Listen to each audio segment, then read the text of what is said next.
Be still.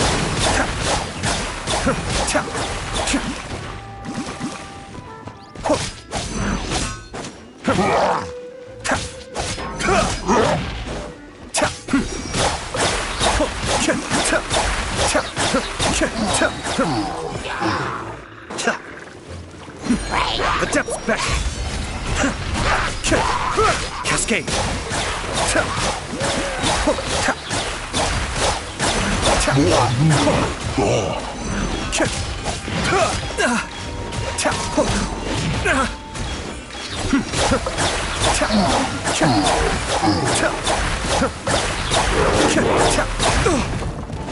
Kamisato Art. Suiyu.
Surrender!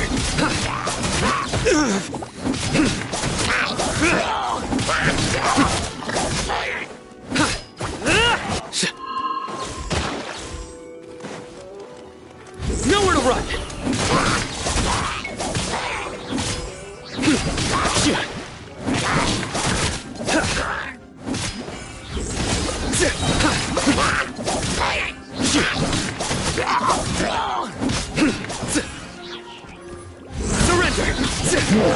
Through me, justice is served.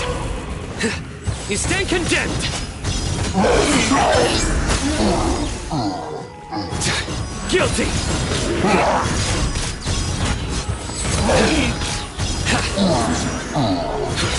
Your penance is due.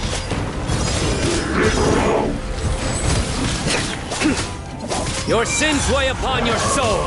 Guilty. You stay condemned!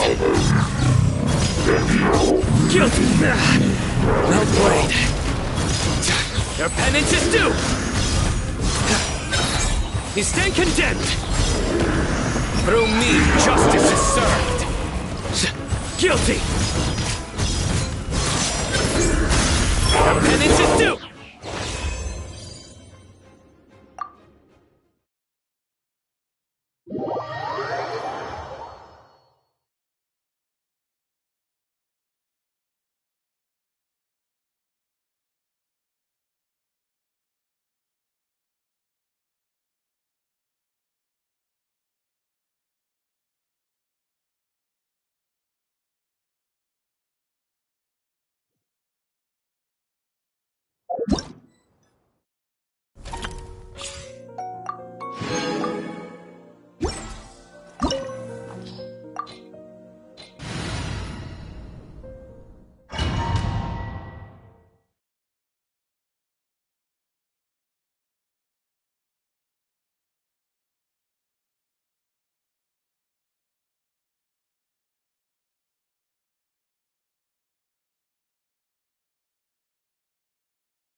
Wow.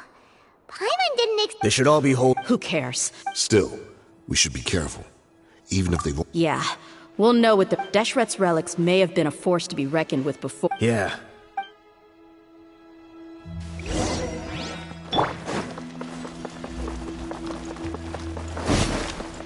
Allow me.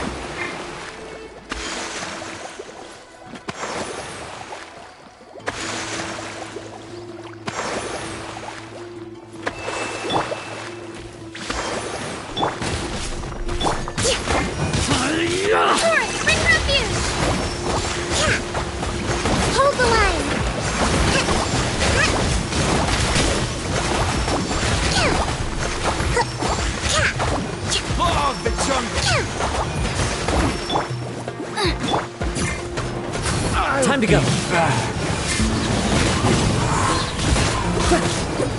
As one with wind and cloud. You're toast! Boba, get... Wind strike. Regret.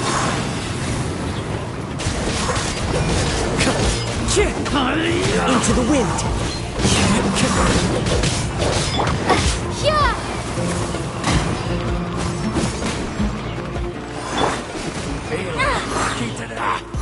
One with nature. Coward. Clouds high. The birds call.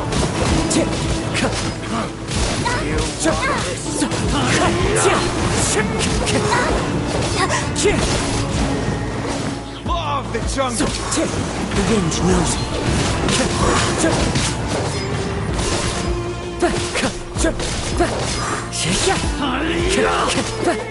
Wind strider.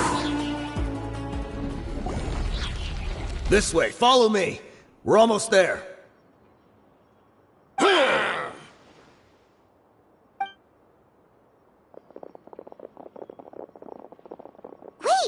They went charging ahead without checking for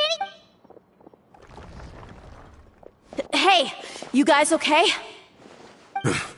Watch out, the enemy's coming from ahead. Well, Don't worry about us. Let's go. We can't let the... Let's check if there's another way! The sooner we... Let's see. I think I see a way through over there, but it's being... Okay, let's...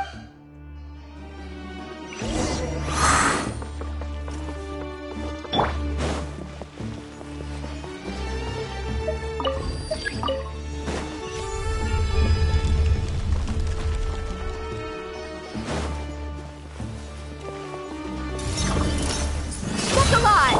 Out of the frying pan, into the fire! Into the wind. Allow me! As one with wind and cloud.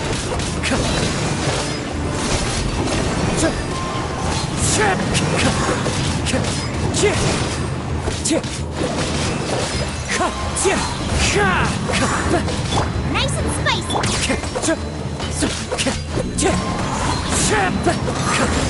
Time to go.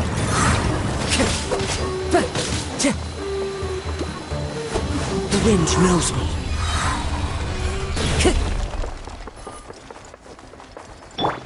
Another mechanism like the one before, but this one's being blocked off in the middle. We just need to adjust it a little.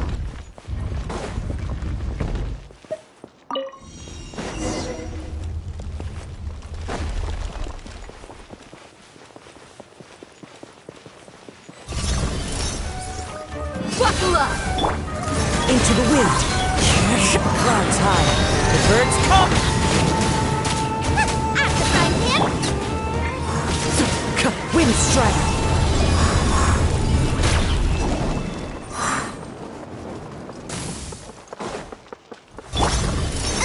Boba, get the...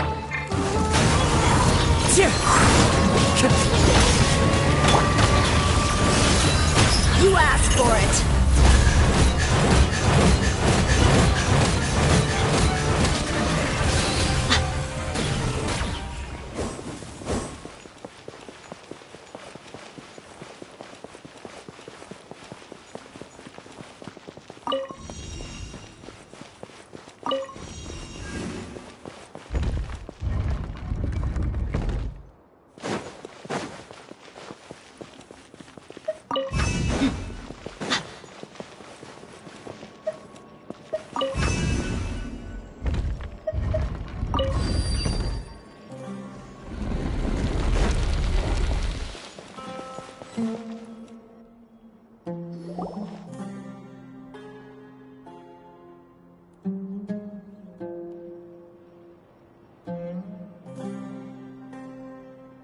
I wasn't expecting anyone to make it, but as a desert Don't waste your run, I will. Even now, the greatest. so Let us. They are but two. Wave one, charge! Eliminate them! Adorn my knuckles. I'll be back. Don't think that you won. We're just getting started. That hurts. Wind strike. clouds high. The birds call. Now you take will. Nice and spicy.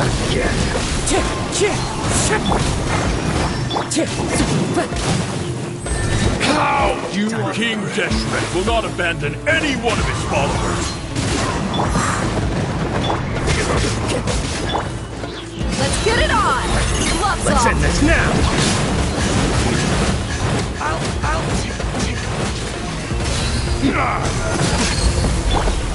Into the wind.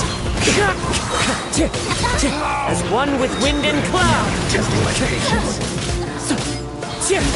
Will. Brothers!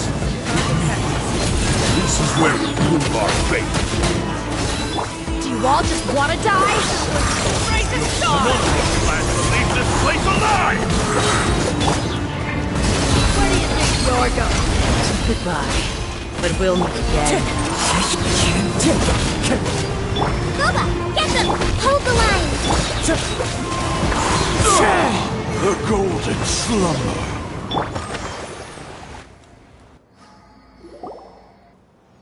The commander is by... But they're still this place is like... Yes! When the next... I'm going to see if I...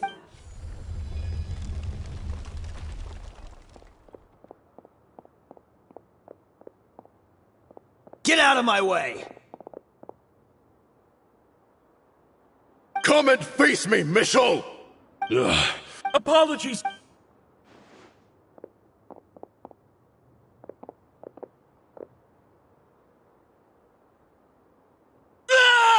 So, Time to pay for... I will be buried in the sand. Hey, wait!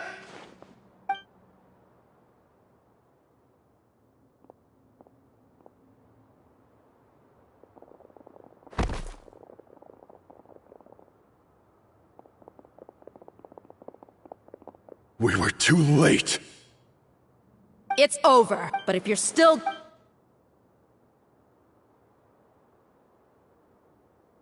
Hey, dear! I found the mechanism. I'll get you all back up here right away. Let's go.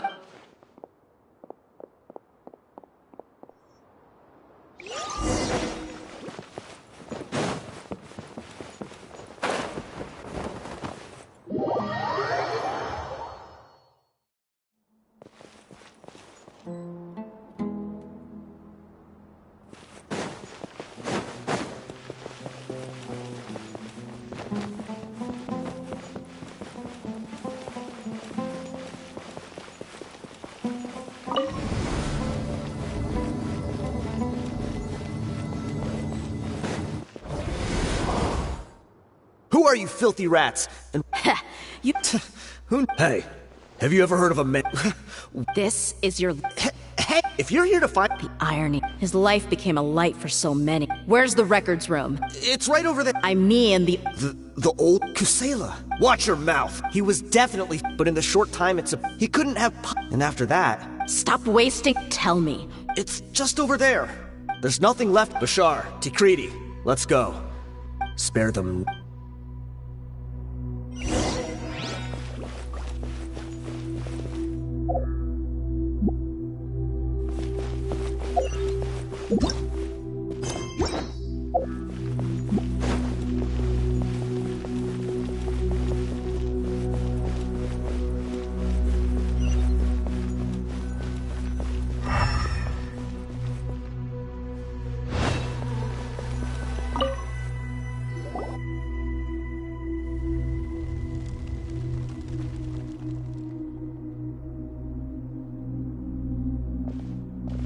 So, this was his final destination. How did he do it? Getting past all the guards with a limp and sneaking in here to start a fire? If he was nimble enough to do that, then he must have been able to get out of here after starting the fire, right? Dehya... I'm sorry. I know it's just wishful thinking. Let's look around. Maybe we can find something that's been left behind.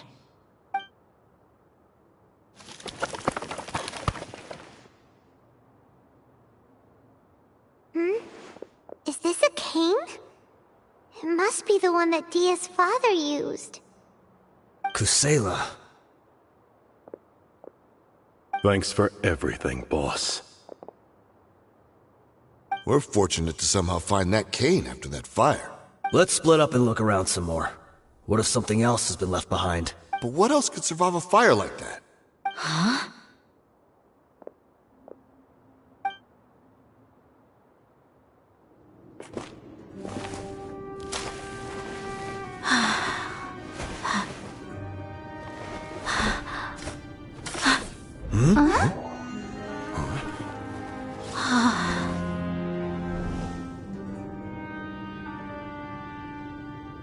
Potso. Wait! Isn't that the toy sword you played with as a child?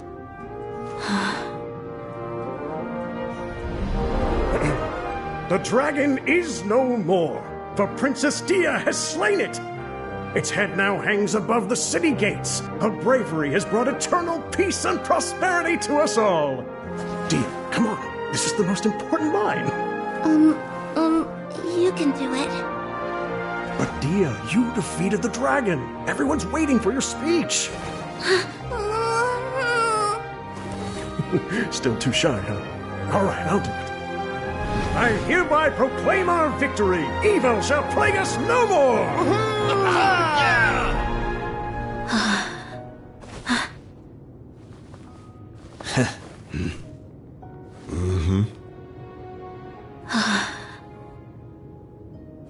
I hereby proclaim our victory.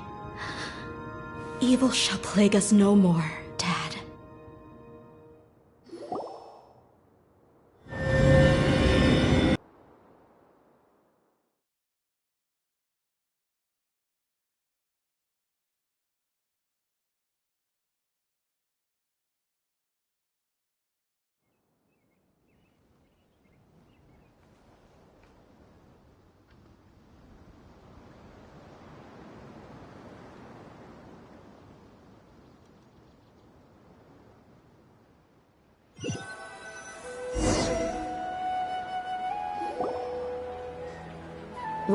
What's this?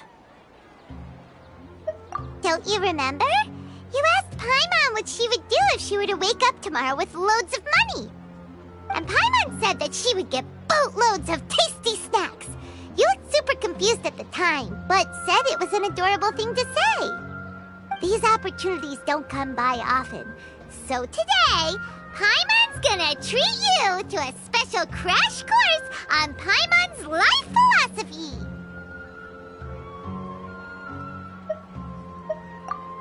Hey, come on! Paimon's not that stingy.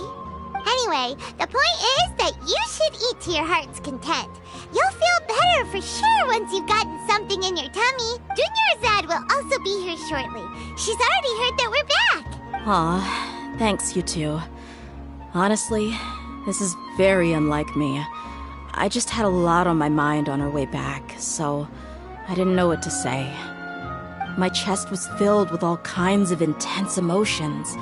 They just shook me even more than all the feelings we've shared during our previous adventures. But when everything came to an end, those emotions also vanished without a trace, and I was left feeling more empty than ever before. It was as if I'd lost the thing that was most important to me. Yeah, you're right. To many mercenaries, Mora is the most important thing in the world.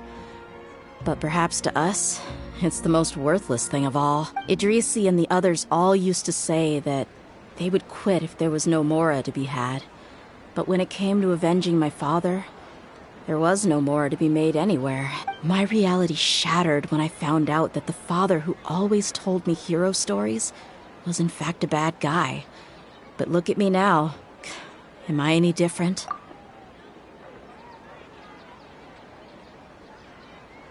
Despite all my promises about never forgiving him and never trying to understand him, I still went to such lengths to find out the truth and nearly even shed tears for his sake.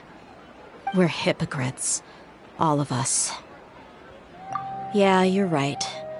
It's just a pity that we often only recognize our true feelings after it's already too late. You're back! Are all of you alright? Ah, there she is. Yeah. Many people from the Corps of 30 came over, and I just wrapped up everything with my dad. All I can do now is wait for their verdict. Huh? Dehya, you're looking quite down again. Paimon will explain. A lot happened while we were gone. I'm sorry. I really should have controlled. It's all right, my lady. You were hurt by all of this as well. Truth be told, I'm starting to feel a little guilty watching you cry like this.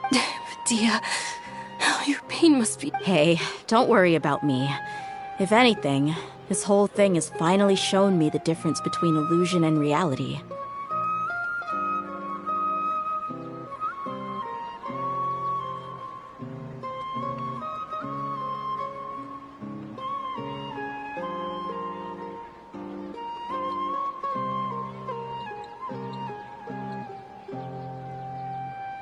My father probably thought that people could settle into new lives as long as they moved to a new environment. That thought has even crossed my mind a few times.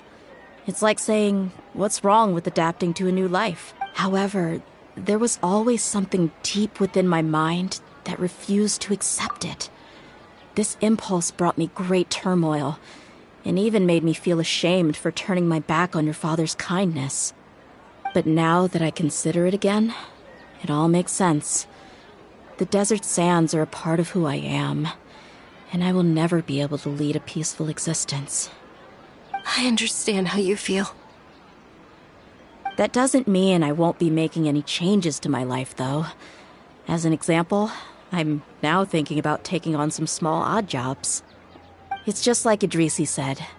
I also want to catch up to my father and become a character in his play. Even if the ending of the story may be childish and ridiculous, it won't really matter. Isn't that neat, though? Oh, you'll be a whole new kind of mercenary, one that's not out for Mora. Why don't we go for a change of scenery once we finish eating? What about stopping by the Grand Bazaar again? Right. You said you wanted to get a rug for your family. We'll come along too.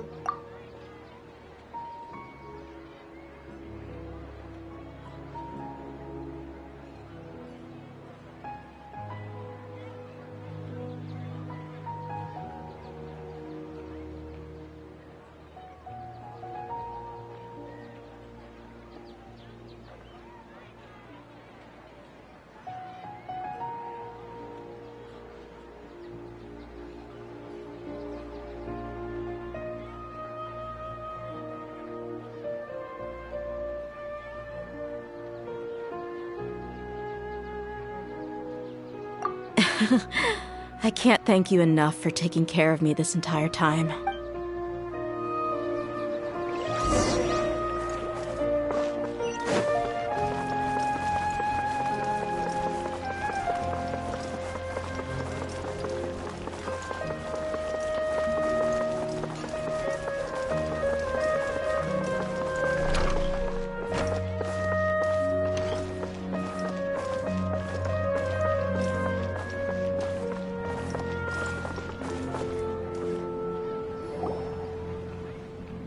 This rug here is quite something. Ah, here you are. Finally, I found you. Hey! Aren't you that mercenary who bit his tongue? Wait, are you here to take revenge on us? What are you talking about? Do I look like I could take you all in a fight? Once I woke up, I hurried to the Khan al-Ahmar's camp, hoping, but when I got there, I found no one except the members who were still too injured to move. Ah, so you probably got there after us. Yeah, they told me that they had exacted their revenge, and everyone had turned themselves in to the authorities. I had joined the cause to repay an old favor from Kusela. Now that everyone's already turned themselves in, one of the injured members gave this box to me, and told me that it contained some of the old man's last possessions. Everything left in the camp will get confiscated, so I figured I should get this to you before... Thank you. No worries. We are all just living our own truths. There's no need to comment or judge anyone for it. So this box contains everything that Dehya's father left behind. Huh. much lighter than expected.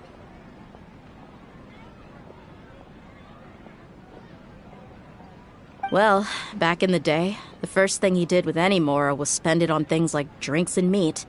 But let's see what's inside. What's this? It's just a bunch of junk. It kinda stinks. Perhaps it's just been left unopened for too long.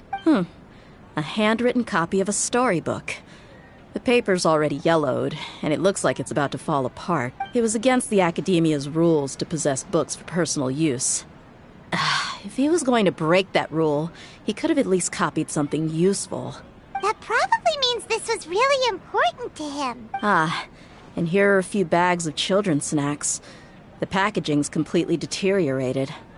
Maybe that's where the smell was coming from. Did he get those for you? Yeah, but here's the thing, though. Even when I was a child, I was never a fan of these kinds of snacks.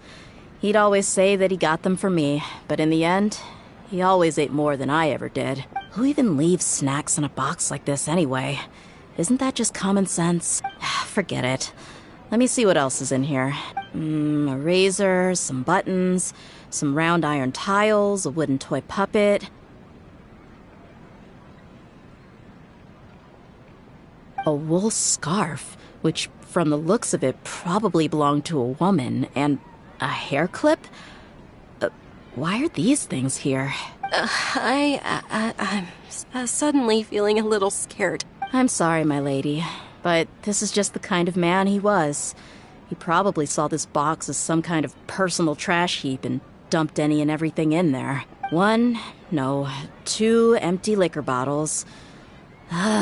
Tell me, you guys, are these the kinds of things that a normal person would leave behind? Huh? There's something in the bottle! Oh, you're right. All right, I got it out. It seems to be a piece of paper with some writing on it. The bottom part's all damaged from moisture, though. Let's hope the writing didn't smudge. I was suddenly seized with an urge to write a letter after finishing this bottle. I just folded it up and left it in the bottle, though. If I end up forgetting about it, it won't really matter. To Dehya. It's a letter for me? It's all right. I'll just read it out. If he went to the trouble of writing a letter, there must have been some important things that he wanted to say. Or at least record down. My condition's becoming worse and worse. Can't even walk without a cane anymore, much less go out and have fun. Guess I don't have many days left. If you're reading this letter, then I suppose I'm already long gone. You were adorable as a baby. Everyone loved you. And regardless of whether you were crying or laughing, everyone enjoyed having you in the group. But once you grew a bit older, you were no longer nearly as happy or cute. It's probably the guy's fault. Can you believe this guy? He can point the finger at himself. Anyway, back to the point. To summarize, I'm writing this so you would know not to feel sad for me, even the reason being that I was never your father to begin with. Wait, what? Surely, he must be joking, right? I don't know.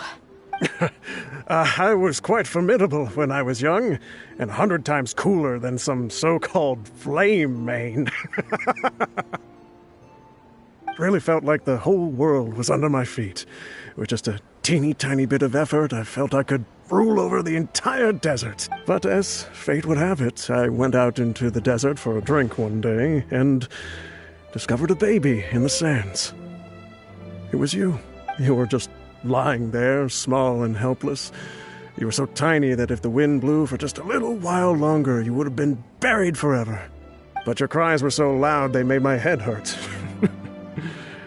Now that I think of it, you really were a bundle of energy. Sounds like he's serious. I told Idrisi and the others that I had slipped up with a woman while out and about. None of them even doubted me. I'm sorry that I had to lie to them for so long, but I really had no other choice. I was their most esteemed leader, after all. It's not like I could just tell them that I suddenly wanted to play at being a father. Anyway, you possess the kind of freedom and kindness that we could only dream of. As far as how you should live your life, that'll be up to you to decide. That's the end of the letter. In the end, he was still thinking of me as a little child. I suppose, or I would have suffocated under the sand a long time ago. He was a good father to you. The fact that he wasn't a blood relative doesn't change that. Yeah. It's just a pity that we had to learn the truth of everything like this.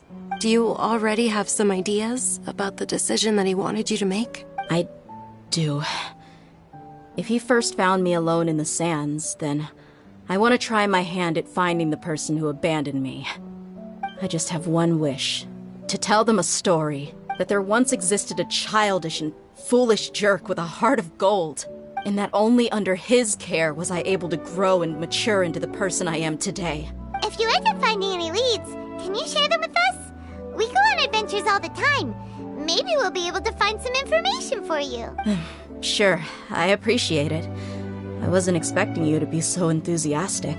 I'll help too. Thank you. All of you. Thank you so much. My life has certainly had its twists and turns, but I've always considered myself lucky, because no matter where I've gone, I've always been surrounded by incredible kindness.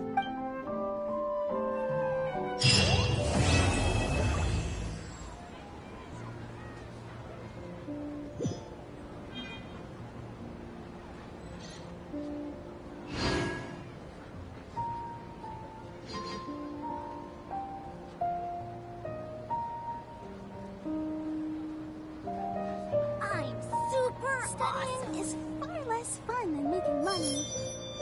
I'm really looking forward to the new play.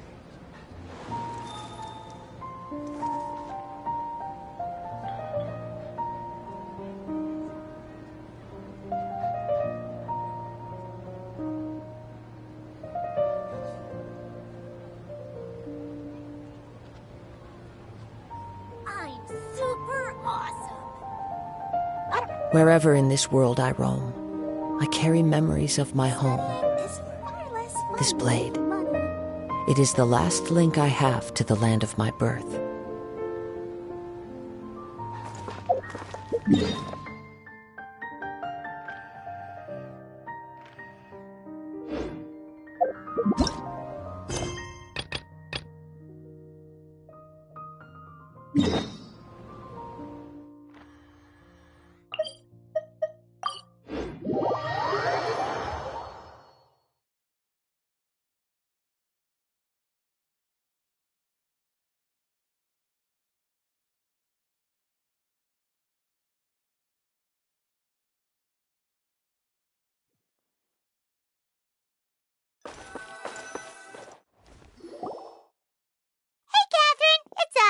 Got any new commissions? Specifically one with a huge more attack, perhaps?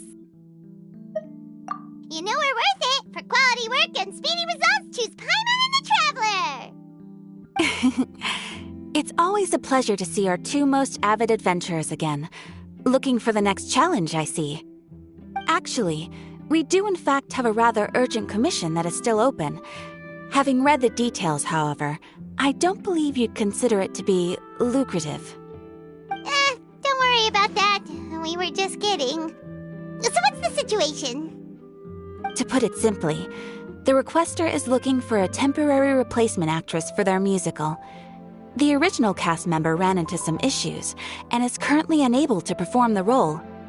But the troupe has also been experiencing some financial difficulties, so unfortunately they cannot afford to pay the replacement actress.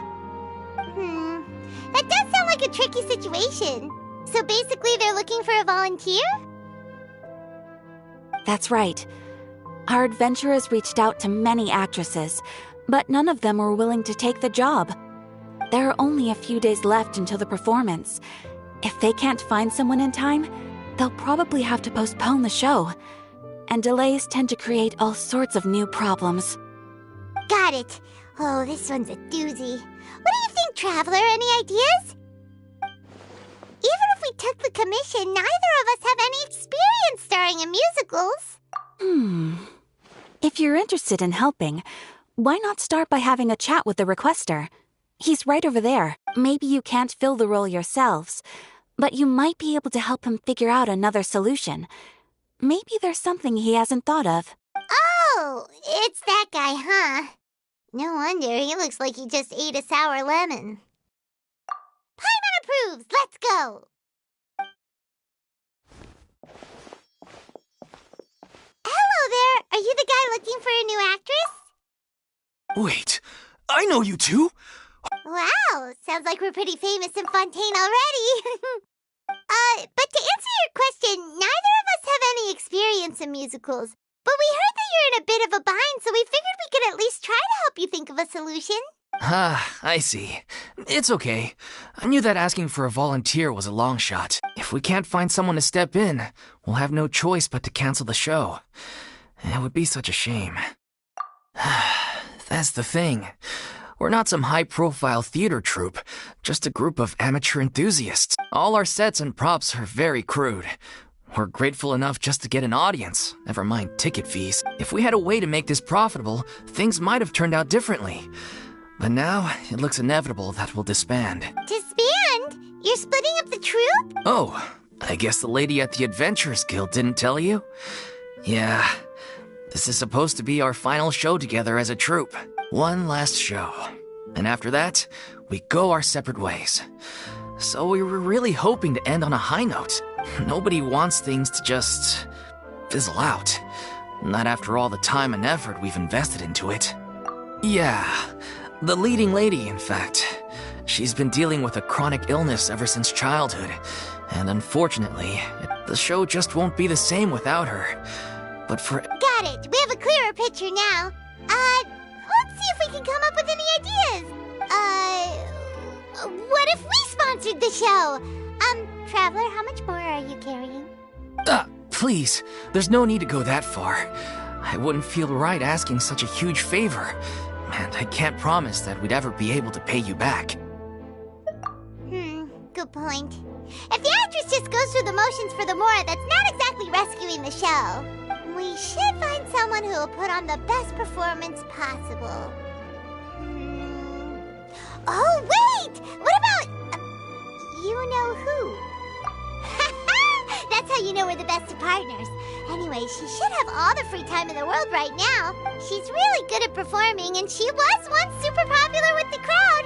Performing in a musical should be a piece of cake for her. Who are you thinking of? Sounds like someone famous. Her! You're... That was a joke, right? Nope.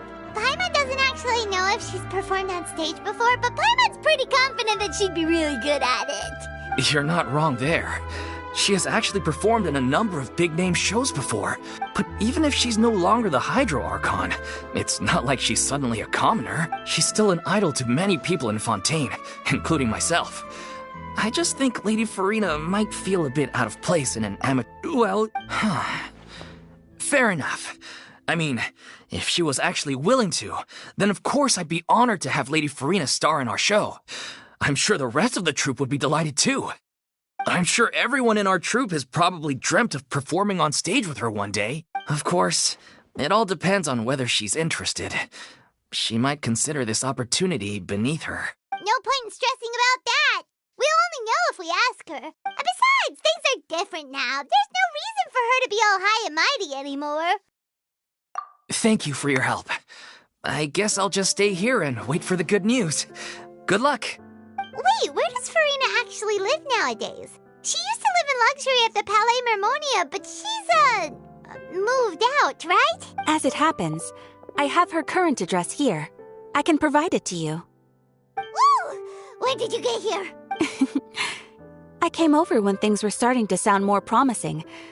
I thought I should be at the ready in case my assistance is needed. It is my duty to support commissioners in any way I can. Thank you, ma'am. Thank you so much. Well, now that we've got the address, we'll go find Furina. Back in a jiffy.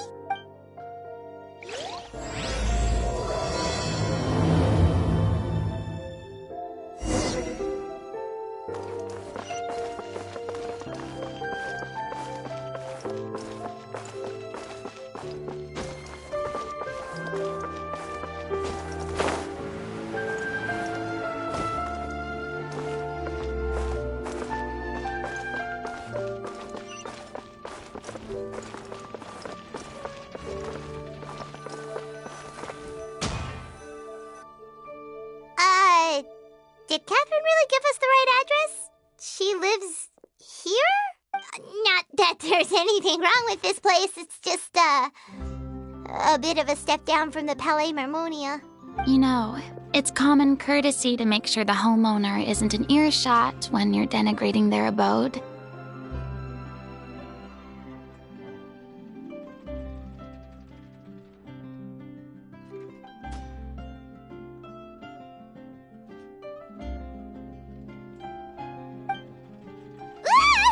Okay, when did popping out of thin air become all the rage? First Catherine and now you?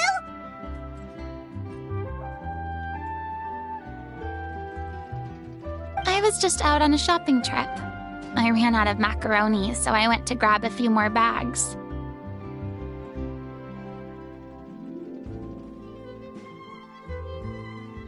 I used to have a much wider range of choices when it came to food.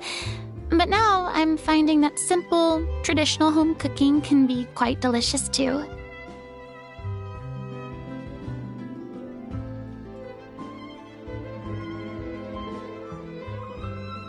Not at all. As long as you have different kinds of sauces in, you can have macaroni and tomato sauce one week, macaroni and bolognese the next. Oh, sounds like you're really struggling to cope. How rude! Questioning my cooking skills. The audacity! It's not like I have a very eventful life these days. Actually, I barely leave the house. So I don't see how it's unusual that my meals are a little simpler now, too.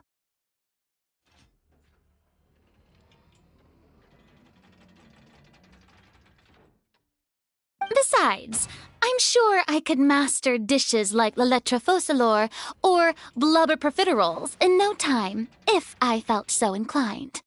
Ah, there it is. You don't know how to cook. Not yet, maybe, but... Anyway, what are you even doing here? I do hope you didn't come here just to ogle at my fall from grace. Let me first be clear that I'm not taking guests at this time. So if you're just here to clown around, then please be on your way. Shoo! Sorry! We're sorry! Please don't be mad! Yeah, exactly! What the Traveler said! Paimon wasn't trying to make fun of you. Hang on a sec, you weren't exactly holding back either. My help? Well, maybe you're forgetting that I'm no longer the mighty Hydro Archon.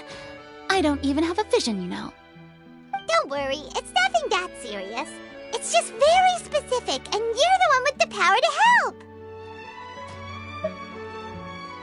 Oh? Well, if that's the case, then fine. I'll spare you the lecture about your attitude just now.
So tell me, what specifically makes this matter so specific?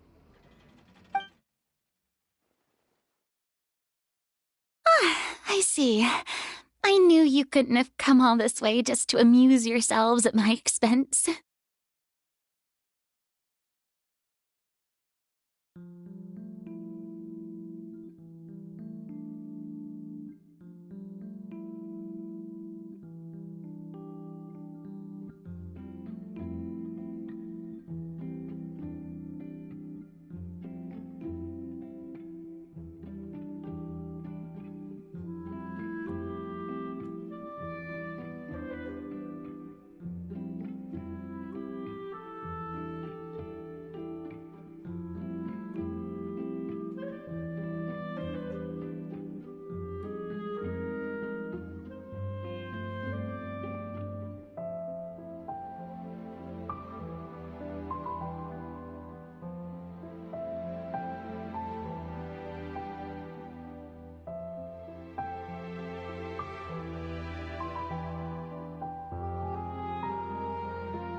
After all, I was once the brightest star in all of Fontaine, well-versed in all the various performing arts. A mere musical is well within my capabilities. But given the present circumstances, I'm afraid I must regretfully decline your casting request. How come? It sounds like this would be a breeze for you. True, but I have made a decision to retire from the stage. Although I am no longer required to play the role of the Hydro Archon, the time I spent inhabiting that character has left an indelible mark on me. Centuries of pretending to be a different person changes you completely. I'm not the same person I once was. Of course, that can't be undone now. It's too late, and I have no intention of reinventing myself all over again.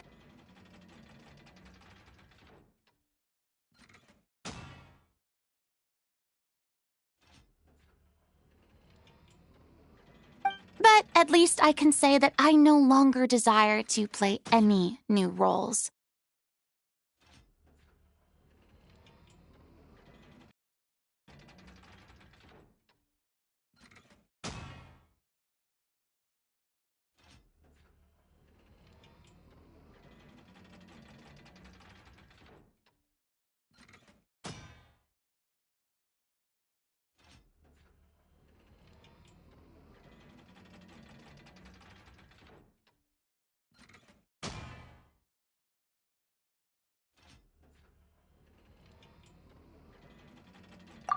Paimon can understand.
one-off part to fill in for someone who's sick. Surely that's okay.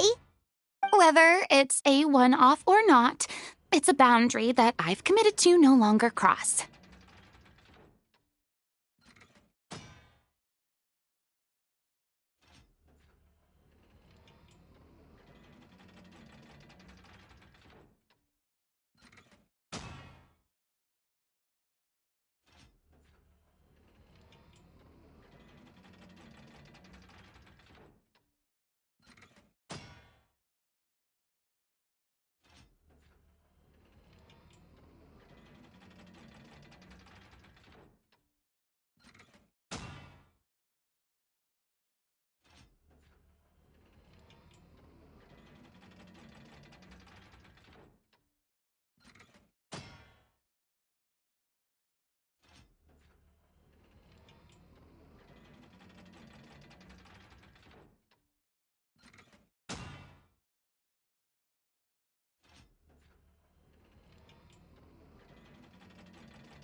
If I make an exception to the rule now, I'm just leaving a back door for myself, which would be the same as not having a boundary in the first place.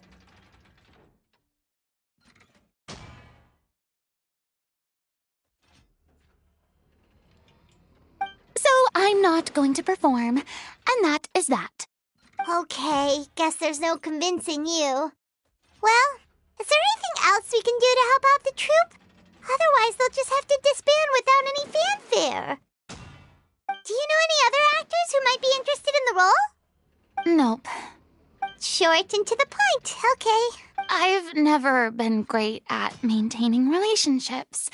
Besides, anyone I've ever worked with probably couldn't wait to get rid of me.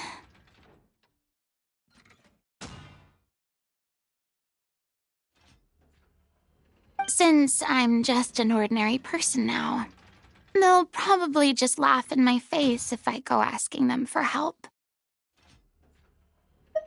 Look, I'm sorry, okay? I'm sorry I drew a line in the sand without thinking about every possible grain on the other side. Well, is there anything else we can do? This performance really means a lot to the guy we're working for.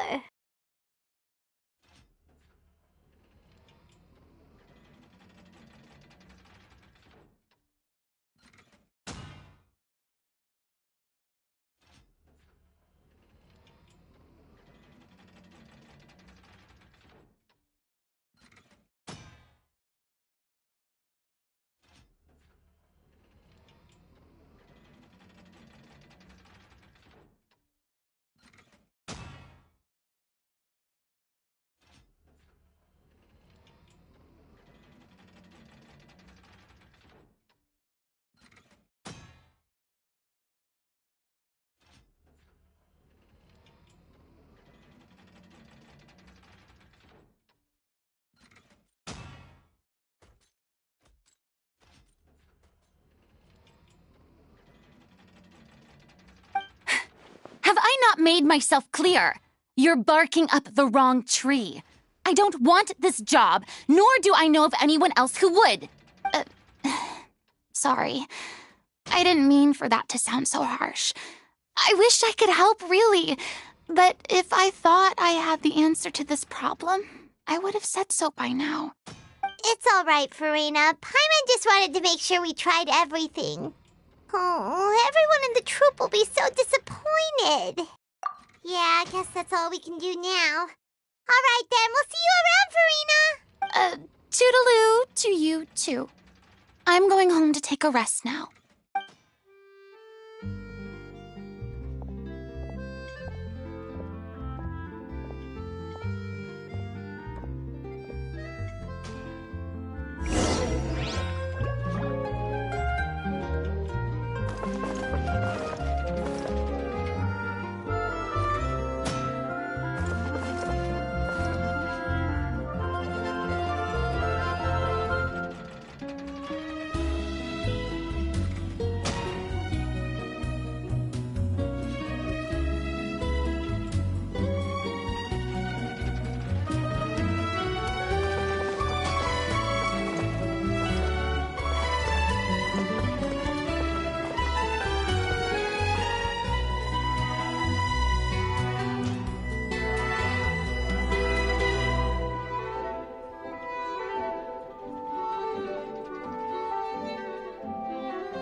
too bad, but we have to respect Furina's decision.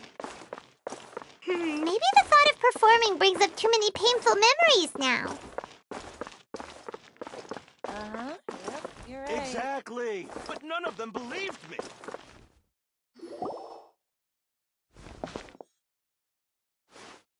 Huh? What's going on? Are they arguing?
That's besides the point. I'll ask you again. Why did you start looking for a replacement without my consent? When did I tell you I'm going to take a step back? You didn't need to say it. We've known each other for how long now? We know the signs. But you never tell us about your illness, even when it's clearly flaring up. And that gives you the right to make a decision on my behalf? Shortly after you left, the troupe's lead actress came to the Adventurers Guild. She believes that she's healthy enough to perform. Excuse me, but can you both take a moment to discuss something else for now? The adventurer assigned to your commission has returned. Sorry, I was just dealing with a little misunderstanding. So, how did your conversation with Furina go?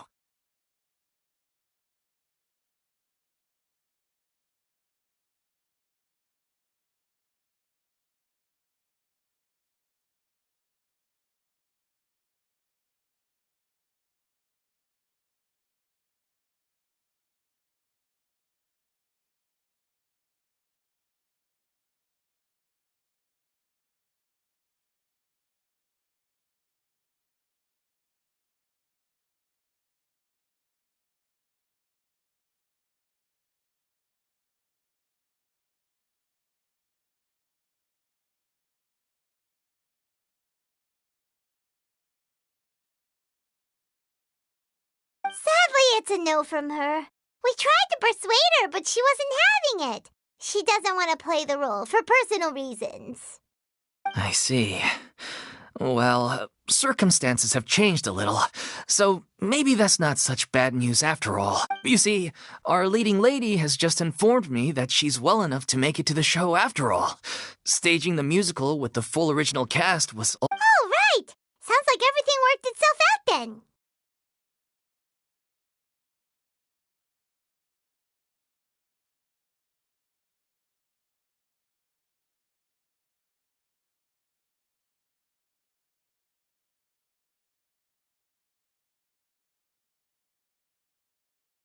Yeah, she'd be livid. We'd get the scolding of a lifetime. Jeez, is Lady Furina really so harsh with people? Only joking, calm down. So, guess we can consider this case closed now, huh? Despite the fact that we failed to complete the commission, we were still racking our brains for ideas on the way back here.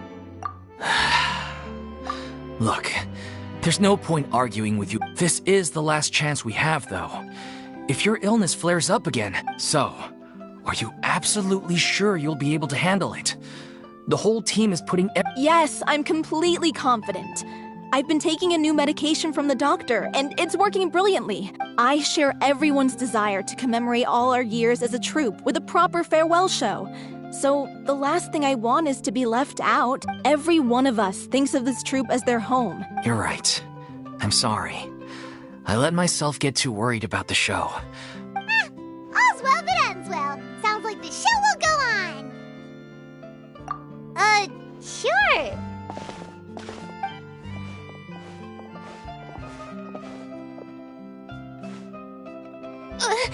Hey, how did you...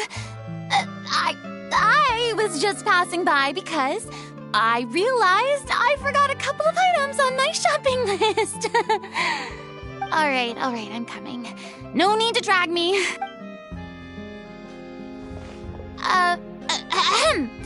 Hello, one and all. I couldn't help but overhear your conversation just now.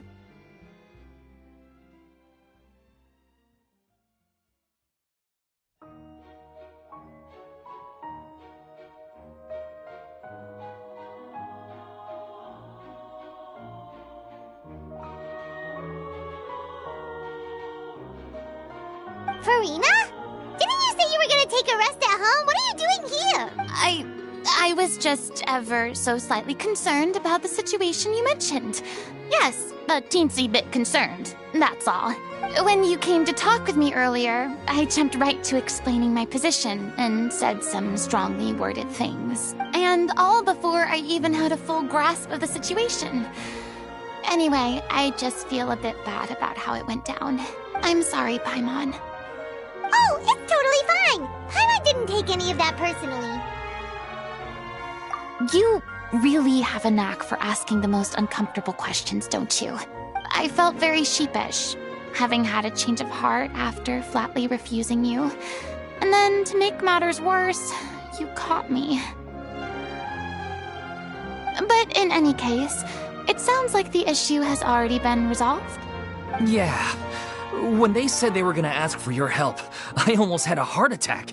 I mean... There's no need to think like that. And no need to keep addressing me as lady.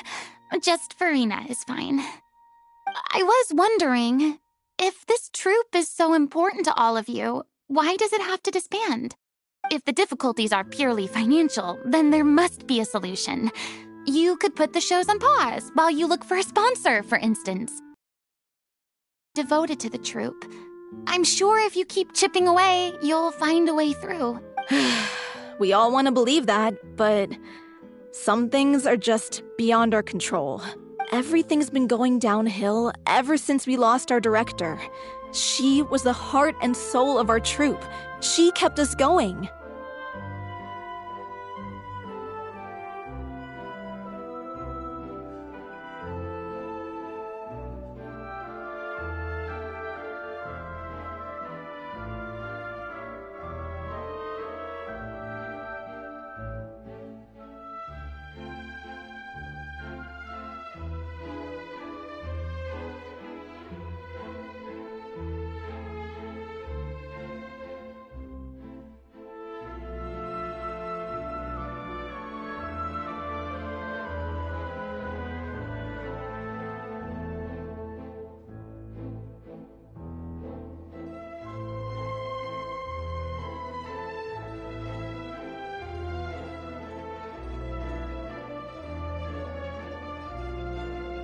Her name was O'Reilly, and she was the founder as well as the artistic director of our troupe. And tragically, What? That's actually how I recognized these two. It was all thanks to their effort. But still... She was a loyal fan of your performances, Miss Furina. They were what first inspired her to get into musical theater. She rallied many people around her who were destitute or had lost their sense of purpose in life, and convinced them to join her troupe. She wrote her own scripts, acted on stage, and mentored each and every one of us. People loved our performances back then. We seemed to be going from strength to strength. Things were really looking up for us. And then disaster struck. Yeah. After that, none of us know anything about script writing, let alone how to handle the business side of things. We've been doing the best we can. But despite our efforts, things are slowly but surely falling apart. It's agonizing, but ultimately, We'd rather end things now on our own terms than stick it out to the bitter end and watch all our dreams turn to dust. Oh. What a terrible waste. A gifted artist from humble beginnings who achieved so much and no doubt had much more to give. And then her life was so cruelly taken. I suppose it's fair to say then that this final show, besides being your farewell to the stage, is also your final gift for her?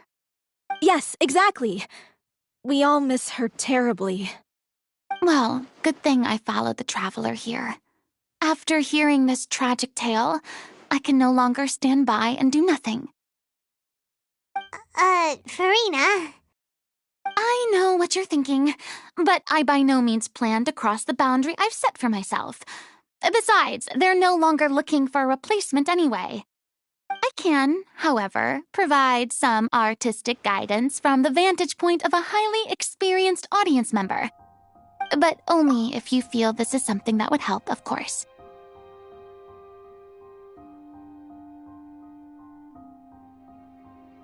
Oh, most definitely! We'll take any guidance that you can give. We unfortunately don't have any budget for a consultant, though. Will that be a problem? I don't need any compensation. All I'd ask in return, if you're willing, is that you tell me some more about the life and work of your late director.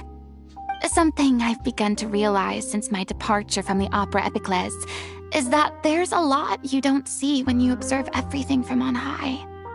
The law only judges criminal behavior and does not weigh human emotion. The court's verdict can settle the question of criminal liability, but what about all the unresolved emotions of the parties involved? What happens to them?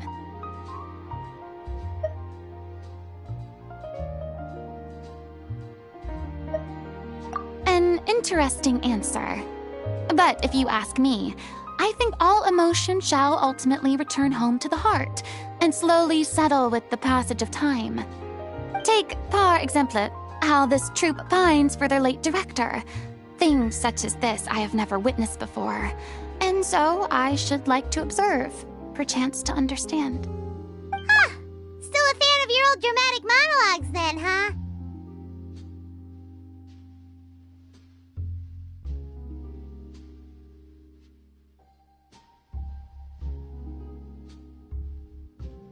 You just want to get back in on the action, don't you? No. This is a completely different situation. Pearls before swine. Ah, the name's not Swine, it's Paimon! Would you be willing to join me? Come on, take a break from adventuring to listen to a story.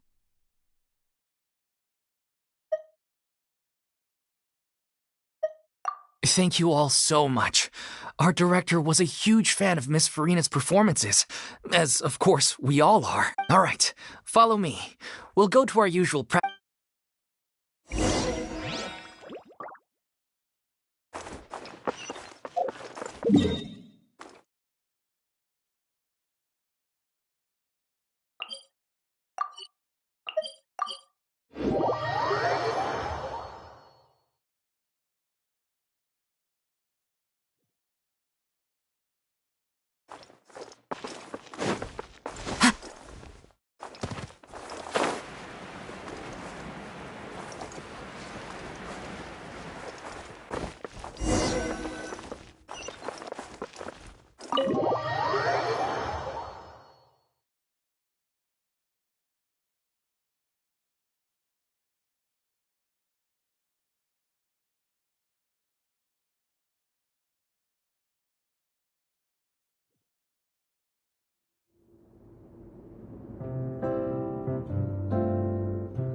Lady Furina? What's Lady Furina doing here?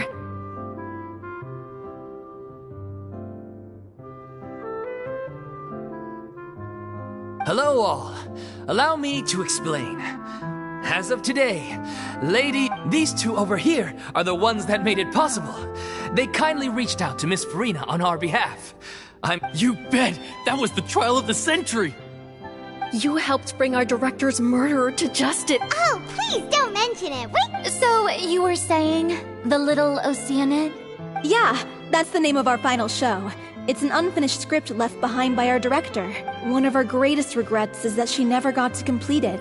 So, if we can bring it to the stage and make it a successful— Wait, but if it's not finished, then... Yeah, we've been battling issues on every front, trying to realize this dream. Anyway, let me give you a quick summary of what the story's all about. The protagonist of the story is a young Oceanid who transforms herself into human form, despite the protests of her family. She longed to live just like any other human. And sure enough, she found friendship and even love. But one day, her true identity was exposed, and her world came crashing down around her. So far, so good. A classic tale. What happened after that? That's one of the issues we've been trying to deal with. Unfortunately, this was as far as the director got with her. We need a proper ending so we can bring this musical to the stage. But we still haven't decided between a happy ending or a true-to-life tragedy. By true to life, you mean the director's sudden disappearance? Yeah, like they say, truth is stranger than fiction. But then there's the question of whether we really want to use the stage to pass our raw pain onto the audience. Exactly. A lot of the time, people come to watch a show just hoping for some light entertainment. And one last thing. We're still waiting on confirmation. The first is Paulo, who plays the protagonist's lover. He's locked himself away to focus on writing an ending for the script. But the deadline's passed, and the other is Villemont, who plays the main antagonist. He took the director's death pretty hard. He did write to us, promising that he'll be there for the final performance, but we haven't seen or— Although, now that we have Miss Furina— What opportunity? What do you mean? Maybe you're unaware, but Our director was constantly singing your praises. All of us— Oh, stop! You're making me all flustered. Although, not in a bad way. I suspect the reason they're dragging their feet is that they have their doubts about whether the show will really go ahead, considering all the issues you've been facing. But one by one, all the obstacles are being removed. Now is the time to rally the troops. Makes sense. Okay, priority number— He went back to Poisson a few days ago. Said that staying in a friend's home— I thought the last thing his friend would want right now would be to take visitors, given that Poisson was flooded not too long ago. Yeah, maybe he could use some company. Poisson? Nothing. I suppose my presence will be indispensable if we are to restore his faith in the show. So, allons-y. To Poisson!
If I remember correctly, this is where he's staying.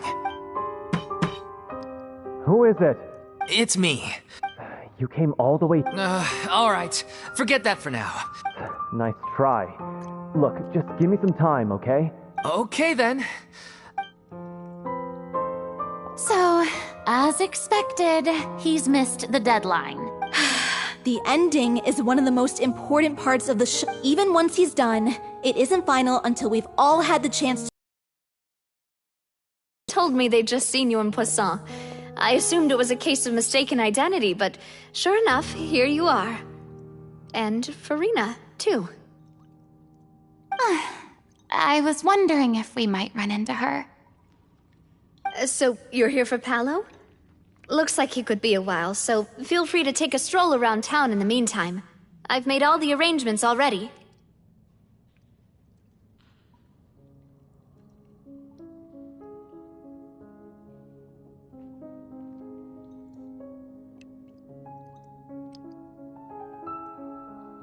Oh, it's okay. We can just wait here. Thank you for being so considerate, Miss Navia. That sounds wonderful. Get over here, you! How oblivious are you? How are things in Poisson now? Any better? Things are on the mend, but it's a slow process. Some people may never recover from the trauma they experienced. I'm sorry to hear that. I wish there was something I could do. Please, must our conversations take such a depressing... When we meet, we all have painful memories, but we don't have to let them cloud everything we do. And if you're trying to make a new start, perhaps it's best if you don't bring up the past all the time.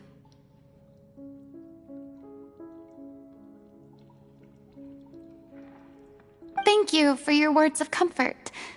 You make a very good point. But for now, at least, I think I should stay with the way I'm feeling for a while longer. It's okay.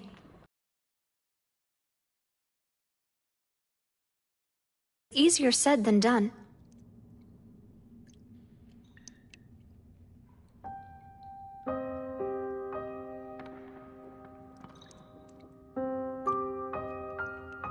Which brings me to why I'm here. I thought you should probably know that not everyone here is ready to forgive and forget after the Hydro Archon's inaction in the face of catastrophe. To avoid upsetting the peace, I told the townspeople that everyone here is a member of the theater troupe, and that you are just an actress playing the role of Furina.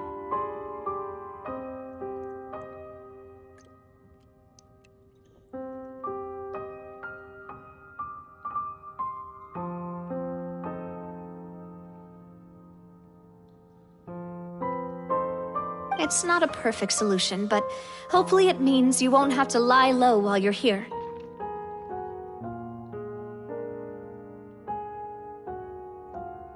That's so thoughtful of you, Navia. Well, what do you expect? I am the courageous and considerate president of Spina di Rosula, after all, like my father before me. Anyway, that was all. Look after her now. Off we go, then. Let's take a look up there.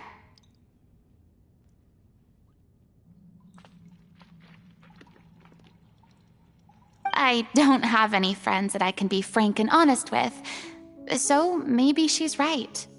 You're the closest thing to friends that I have.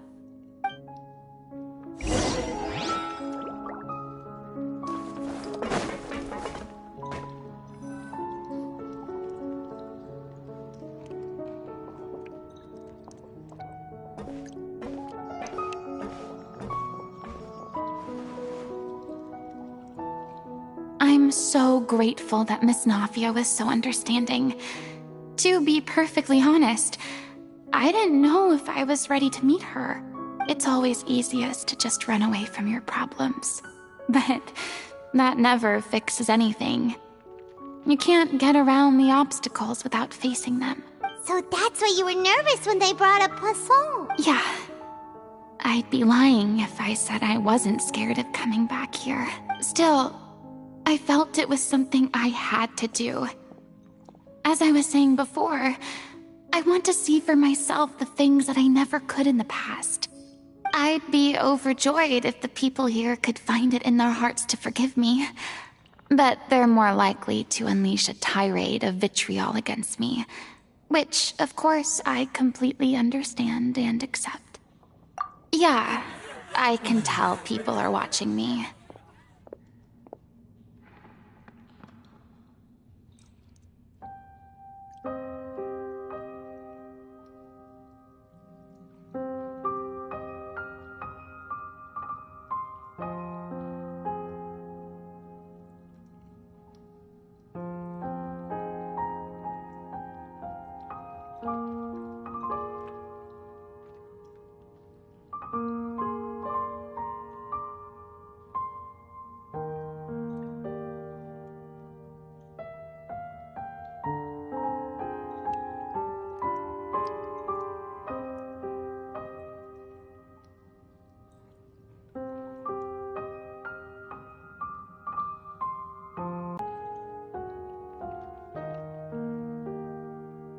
I used to be terrified of the gaze of other people, especially when they had suspicion or resentment in their eyes. I guess I wasn't quite ready for this after all. I'm surprised you're making yourself go through all of this. I can't let myself see only the things I want to see. How would that make me any different from before? Look! There seems to be a crowd gathering over there. Probably time we made a move. How about we check out Spina di Rasula's ship? We should have a view of the whole of Poisson from there.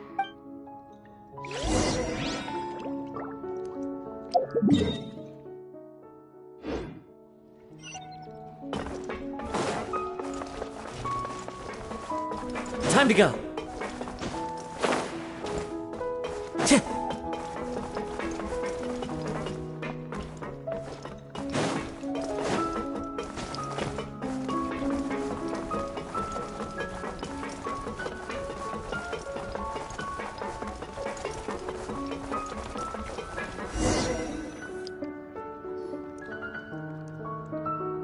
I'm sorry. You probably just wanted a relaxing stroll, and here I am dumping all this heavy stuff on you. We don't mind. It's actually refreshing to see a different side of you. Great. Well, I appreciate your company, so please don't disappear just yet. I don't know whether you can tell, but the years of suffering and loneliness aren't the only reason I have a hard time facing up to who I used to be. As I stand here by the ship, I can't get the images of the rising water out of my mind. One after another, people were taken by the water. All those treasured lives and memories washed out of existence in an instant. They thought their god would protect them. They had absolute faith that when disaster struck, a divine power would save them from harm. And all the while, I played my part to perfection to convince them that was true. But then the floodwaters finally came, and the Hydro-Archon did nothing. You shouldn't look at it like that. You're only doing your duty. I've had to go through so many moments like that for the sake of protecting the truth.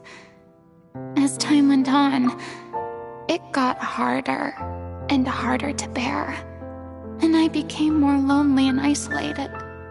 Eventually, I realized I had nothing left except the truth. I became terrified of completely failing in my task, and was haunted by the thought of being left all alone, weeping on my throne. Fortunately, we were able to avoid the worst-case scenario thanks to the help of heroic individuals such as yourselves. Everyone rose to their responsibilities, and I finally regained my freedom. But on some level, freedom also means no longer being needed. I have no further use to people. Paimon would have never imagined you'd see it that way. A reward? guess so. And back then, I didn't even dare to dream about having someone to confide in. I was scared of someone recognizing me for who I truly was, and exposing the secret I swore to protect. Believe in the Furina you see on stage. She is the one you can trust. I had to keep all my feelings, all my curiosity about life to myself. No one could be allowed to know. That's what I really meant when I said I'm no good at maintaining relationships. So that's where you were coming from. Paimon totally thought you were just a bit of a diva at heart. Could you please get off my case? I don't know what's gotten into you today. I'm making an effort here. You could at least try to do the same.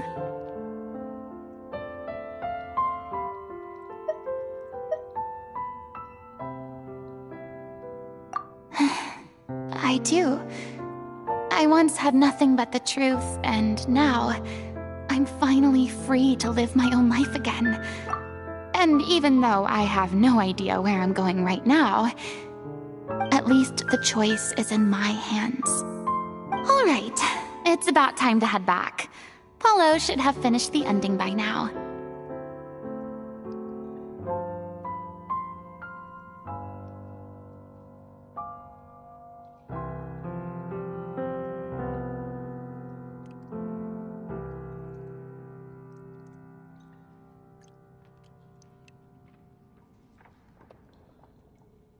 Sure! Okay, let's head back and check it out.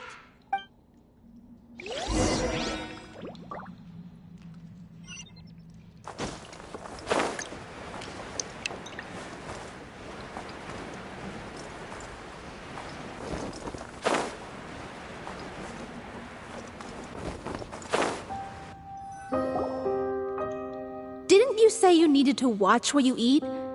You're supposed to be cutting down on fried foods, not wolfing down copious quantities of fish and chips, you know? Come on. It's not every day we get to dine at Spina di Rosula's expense. Anyway, my character doesn't need to be slim and good looking. Are you kidding me right now? It's not your character's health. I've spent my whole life battling the effects of ill health, and it kills me to watch you willing— Oh no, looks like they're arguing again. We're back! Could you maybe put your differences aside for a moment? Ah, you're back. We've been enjoying Spina di... Paulo's nearly done. We shouldn't have to wait too much longer. Great! So you were discussing your characters, right? We heard she's playing the Oceanid who turns into a human girl. What about you? Me? I'm an Oceanid too. He was originally supposed to take the form of a crane, but he outgrew that role. Well, the costume at least. The boar's not a bad character, actually. He's the one who raises the little Oceanid, yes? That's right. He has some pretty memorable lines too. Like when he imparts some solemn words of wisdom to the little Oceanid. If you become human, you can reveal your secret to no one. You will face suffering and loneliness. Is this truly what you want? Wait, that sounds kind of familiar. It's the most important line in the whole script. I think it's a symbolic statement about our director's life and legacy. She kept quiet about all the trials and tribulations she faced in running our troupe, allowing us— It was only after she was gone that we realized how tough her job really was. You mentioned earlier that the troupe is like your home. Yeah.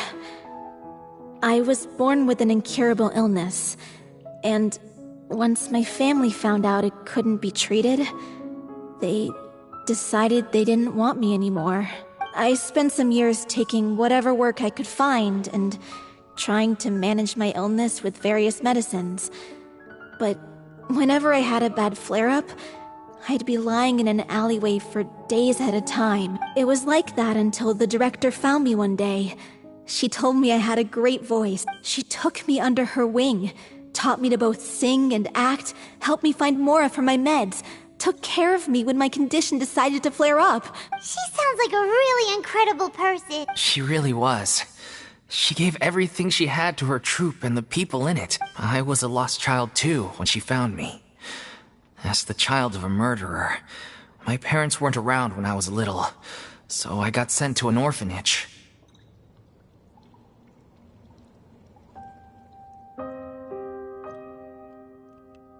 The other kids were always picking fights with me. They'd say things like, "Come on, you must be pretty..." One day, I got beaten up so bad that I just couldn't take it anymore. Let me guess. Fortunately, the next person you ran into was the director. Yeah, for the first time in my life, The day you hoped would never come. Oh, you're finally done? Get your butt over here. There's someone I need to introduce you to. Furina? The Furina? Oh my god, how did you manage to wrangle that? Please, the honor is all mine. I was profoundly moved to hear about your troupe and your wonderful director. I just wanted to do something to help. Same here! Even so, this is just... Oh, wow. I'm sorry. I'll try to calm down. Ah, yes, the script, of course. Let me give you a run. I'm sure you're already familiar with the beginning of the story. She finds love and friendship in the bustling city. But then, disaster strikes. The people start to notice that all the fresh water in the surrounding area is slowly disappearing. The soil is becoming arid. The little Oceanid, Cleo, and her lover decide to do something about it and investigate the truth of the matter together. In the end, they discover that all the waste and pollution created by humans over the years has caused the fresh water to flee the land, as if driven... Consciousness? You mean... Water as a conscious entity. There's actually quite a few stories that explore this theme. Since the little Oceanid is a water spirit, she immediately understands how the water is feeling. She then tells her lover about her true identity, as well as the truth behind the crisis. Her lover accepts her for who she is, and works with her to find a way to bring the water back. However, unbeknownst to them, there were some people eavesdropping when she revealed her secret. The little Oceanid is accused of being directly responsible for driving the water away, and faces the greatest dilemma of her life. And then? In the end, she makes the brave decision to sacrifice herself to save her lover, and the rest of humanity. Huh? But didn't they all treat Cleo like a villain? Why would she want to save them after that? Well, she mainly wanted to save her lover, plus everyone... Through her love for her human partner, she was able to find an even greater love. One that extended to all of humanity. Surely the biggest strength of Cleo's character. There's actually something else that bothers me. You know the protagonist is supposed to represent the director, right? If we're serious about dedicating this show to her memory... What about if...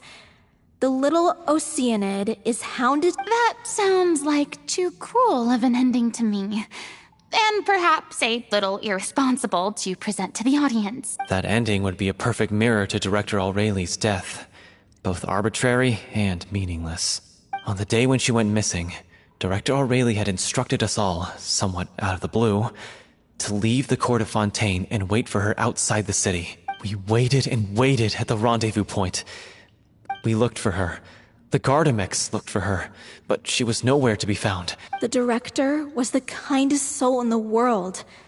Yet she was senselessly... But doesn't the way she suddenly told you to leave the city suggest that maybe she had some sense of what was about to happen? It almost seems as if she was moving you to safety. I've been trying to follow up on that ever since, but all my efforts so far have turned up nothing. Villemont might know something, but he won't open up to me. Villemont? The one who's playing the role of the villain? Yeah. He's been overwhelmed by grief. Grief? Guilt, more like. Because... well, speaking of the... What? It's time to be upfront with you all.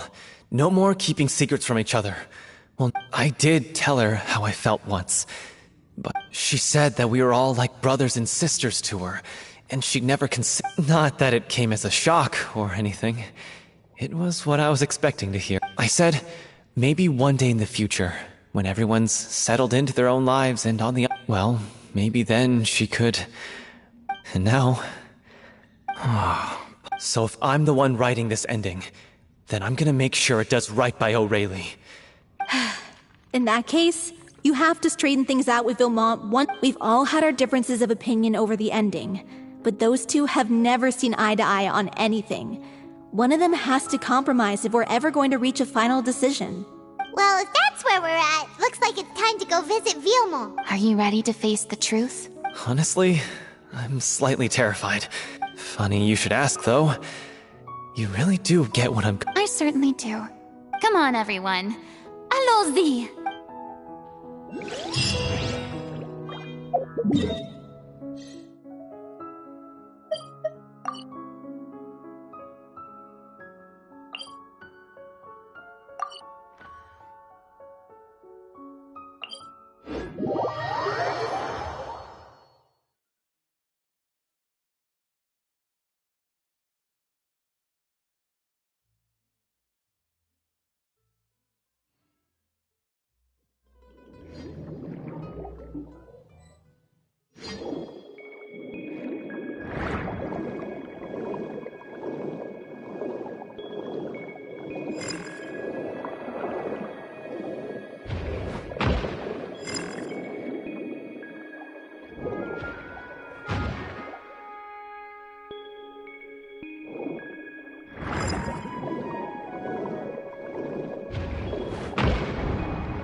This is tough going. As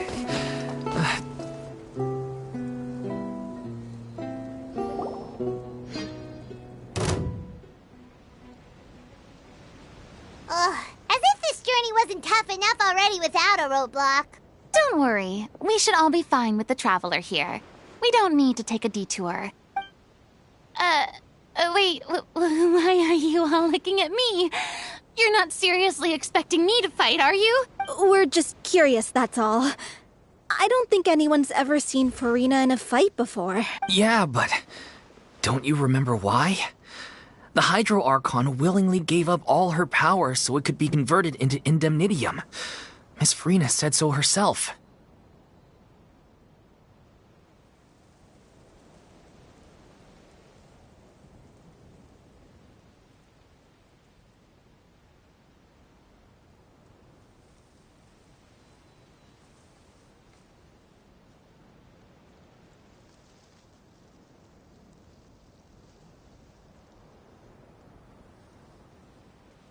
Precisely!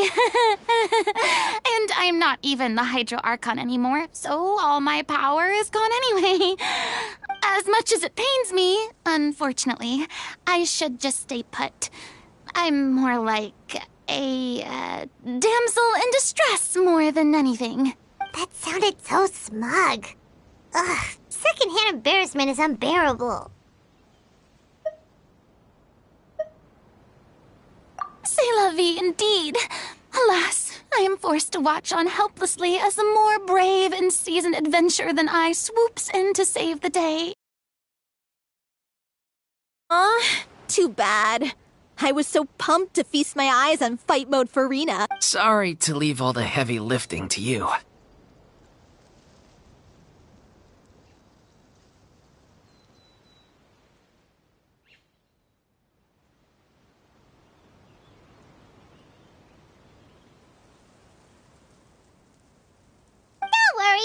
cupcake.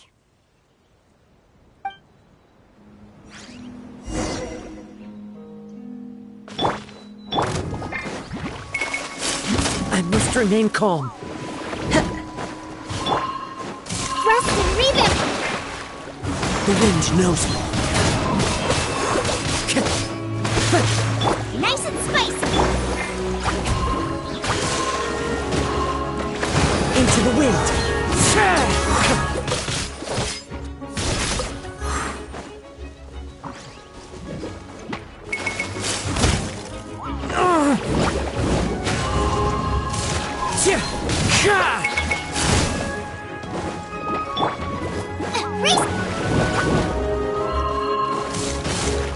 The wind knows me.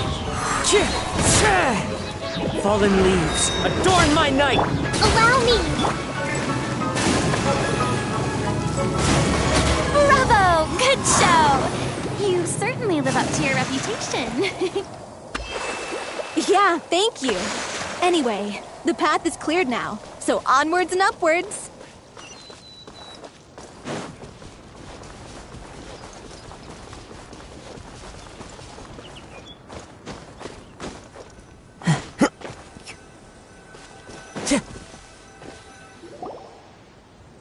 Vilma, are you there? Huh? Oh, it's you guys. Wait, what's Lady Furina doing here? I can explain. We've been rounding up. So, you think knowing the truth about the director's disappearance will help you write an ending to the script that pleases everyone? I care just as much as everyone else. If I open this can of worms now, I just don't want to... Vilma, avoiding the truth will... Unless you mean to suggest that Aurelie's... I don't want to talk about it. Listen, Vilma. I used to think that my love for Aurelie was a point of shame. But now, I've made up my mind to put it all on the table. The little OC in it cannot be complete unless we do just... This is why people think of you as not being the smart one. As you all know already, the troupe was kept afloat not from ticket sales. We took on side jobs when we weren't performing. But, so, anyway, one day after a show, a merchant came to me and offered us a huge sponsorship. In return, we just had to provide the audience with their drinks during performances. It seemed like a win-win. So, I said yes to it on the spot. The drink in question was synth. Isn't that the drink peddled by the culprit behind the serial disappearances case? I freaked out when I saw the boxes. And I told the director, but she didn't reprimand me for making the decision without consulting her. Instead, the merchant was furious, berated us for going back on our word, and threatened to sue us for damages. I was going to sort it on my own, but the director stopped me. She said that this was an issue for them, but things only got worse from there. The synth merchant just wouldn't let up, and then suddenly the director told us all to leave the city one day. I knew then that things must have reached a boiling point. I admit this whole thing was my mistake. I didn't dare to tell any of you the truth back then, and after the director disappeared, I was even more afraid to say anything. Yeah, I got Aurelie killed. Hey, don't... You traitor! You knew... What do you mean? You were afraid? This was a life and death... How could you be... Please, try not to get too... Yeah, listen to him! Stay calm? How can I stay... And he has the gall to try and high-road us, claiming that he kept his mouth shut for the sake of the All I can say is I'm sorry. Truly. I'm just a coward who made an awful, terrible mistake that I can never take back in my life. So I can be... Get out of my sight! Go! Get lost! That's enough! You've screamed and shouted at each other for long enough. Now pipe down, both of you! Can you stop conflating the show on stage with your real-life relationships in the troupe? You keep saying that you want to use this final performance to pay tribute to your director and celebrate her life. How can you do that if you're just using it as an excuse to vent your own emotions? You're right. I'm sorry. On stage, the lead role is the focal point of the audience's attention. And you're all used to seeing the director as the heart of the troupe. But in her own life, her greatest desire wasn't to be the center of attention. I can tell how much she loved you all, and how much she loved the troupe. What she wanted was to build a warm home for all of her brothers and sisters. To shield you all from the storms that rage in the world outside. That's how you should remember her. And that's what you should be celebrating. I understand why you're trying to make her the hero of the story, but isn't she your hero already? After everything she did for you? Yeah. So think hard about what that means. And then think again about what you hope to achieve by arguing with each other. If you really hate each other and can't reconcile your differences, then you could just call it quits now. Why bother with the final performance if the group is already fractured? But you can't bring yourself to do that, can you? You care too much about Director O'Reilly and the home she built you all to let go. What are you laughing at? I don't see what's so funny. Sorry, I didn't mean it that way. It's just that if she'd seen Paulo and Vilmont at each other's throats like that, she would have scolded them exactly like you did, in that same stern voice. Really? But she sounded like such a gentle person. Of course she was. Even her harshest lectures came from a place of kindness, and it's... I'm truly sorry. I really meant for this. It's all right. So, the ending. What are we gonna do about it? Clearly, everyone needs to take a step back for now and reflect on what really matters.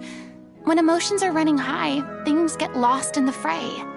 The end of the story needs to focus back on O'Reilly herself. She's the true star of the show. What do you mean? The Traveler is right.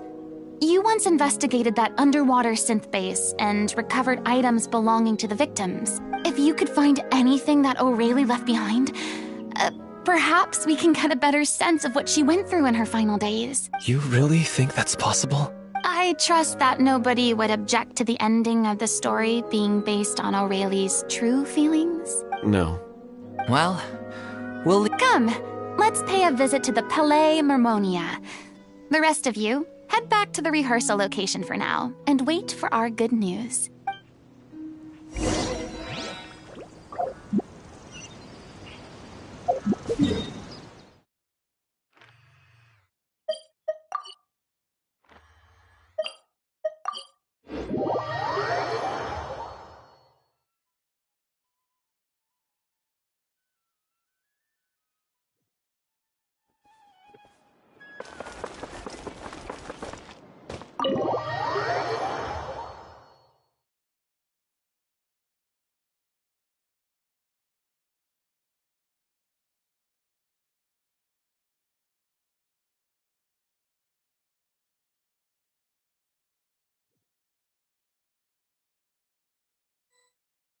Time to go.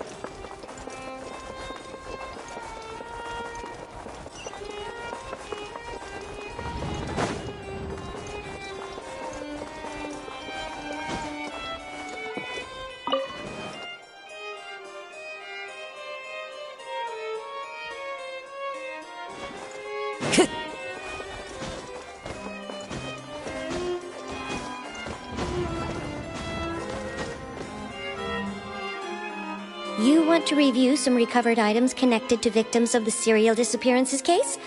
Still, since you were the ones who discovered and submitted the evidence in the first place, you don't actually have to submit an application. Okay, please hold on. I'll have someone dig them out.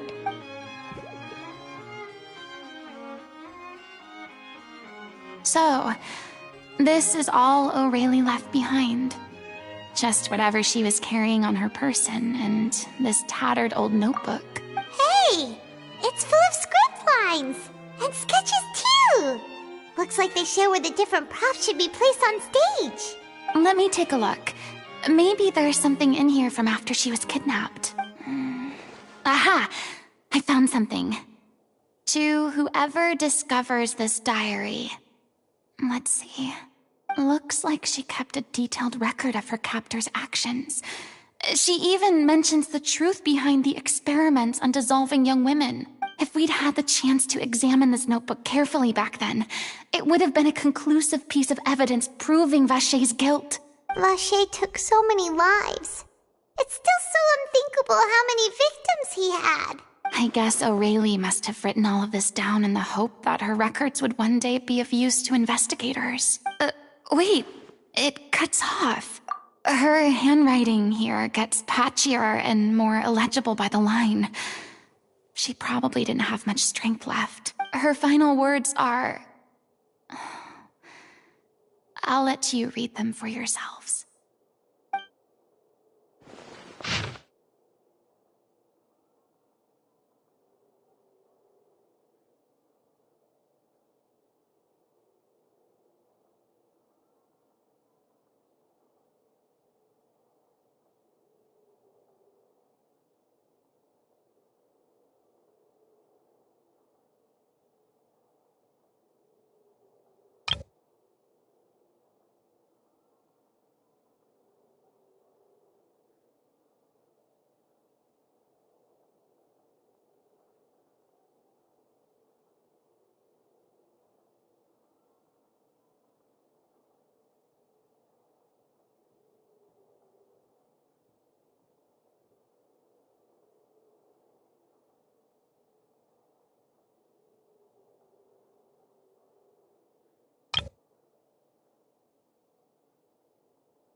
She was so terrified. She may have been a mighty hero in the eyes of her troop, but at the end of the day, she was only human. I can't bear to think how painful and lonely her final days must have been. Wait. This part on the last page sounds strangely familiar.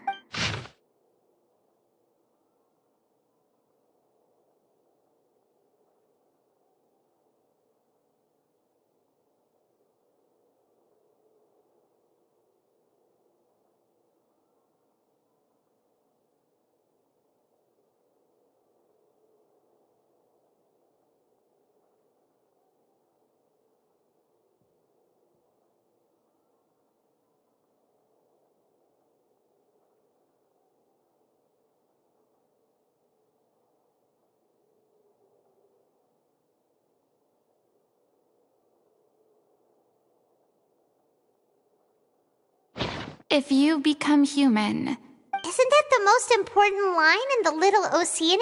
Because I am an older sister to them. Oh. So she didn't regret her decision. Even as she sat in silence, waiting for death to come. I'm sure this is what the troop would have hoped to hear as well.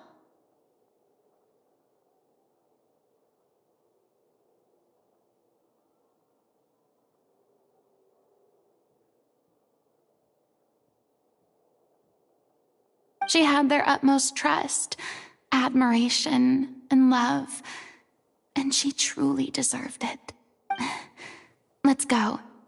It's time for them to learn Director O'Reilly's final thoughts.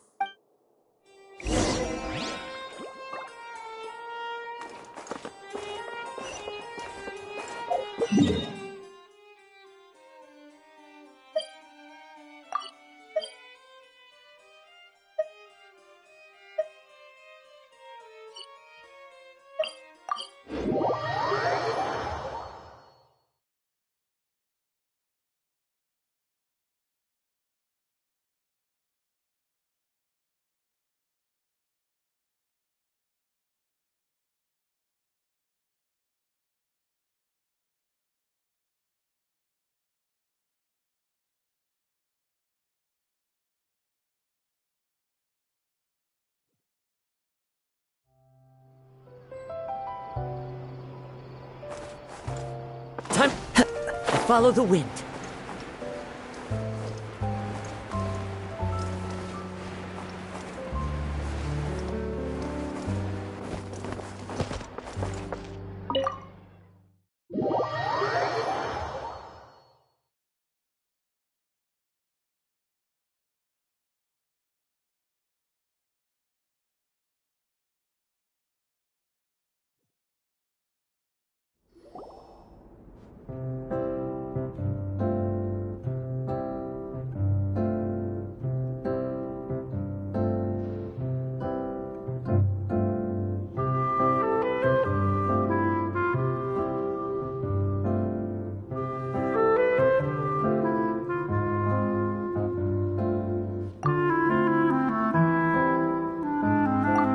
She deserves a hero's farewell. If that's the only way to convey to the audience the courage and... Even in the last moments of her life. She did her best to protect as many people as we know what choice our little Oceanid would have made now. Well, Vilmont, if I will channel all my regret and put it into my performance. I won't ask for your forgiveness, and you don't need to worry about my Then it seems like we've reached a consensus. I have a feeling that this will turn out to be the most mesmerizing performance of your lives. Really? How can you be so sure when you've never even seen them perform before?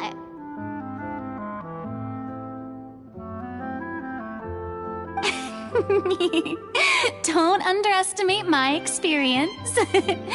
After watching a countless number of musicals, I've learned one important thing. If you want to move the audience with your music, you must fully commit and immerse yourself in your role, pouring all your emotion into your performance. And aren't human emotions, love, hate, regret, and hope, just the most mesmerizing things in this world? I don't believe anybody could be more committed to bringing this story to life on the stage than they are now. Thank you for the vote of confidence, Miss Furina. And thank you for supporting us through all this. Then, let's not delay things any longer. We need to discuss the details of the ending and get it nailed down once and for all. Actually, before that, I'd like to make a proposal. During the curtain call, please allow me to use the director's name instead of my own. Huh? But then... After all, this role was originally meant to be played by the director. Besides, a role commemorating her life should be associated with her name. Well, if you're sure you're okay with... Now we're talking like a serious acting troupe. All right, I'll leave you to fine-tune your musical while I go and procure a stage. Procure a stage? Oh, it's okay. Our usual place doesn't need a reservation. That place? Oh, don't be silly. For an extraordinary show, we need an extraordinary stage. By which I, of course, mean the Opera Epiclese. Whoa, wait, what? No. That's never going to work. It's far too fancy. What are you afraid of? Surely you don't think that Aurelie's story is unworthy of the grandest stage in Fontaine. No, that's not what I meant. It is supposed to be your grand finale, right? I have no problem with...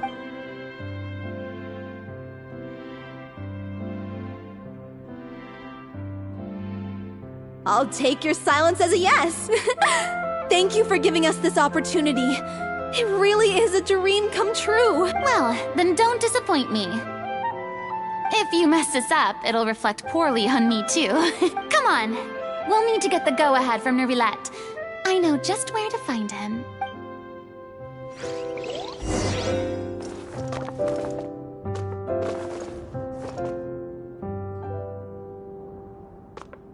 During the final scene, maybe we should stop the music just before Cleo takes the stage? First Miss Furina, now the Opera Epiclese? Hey, come on. There's no point. Yeah...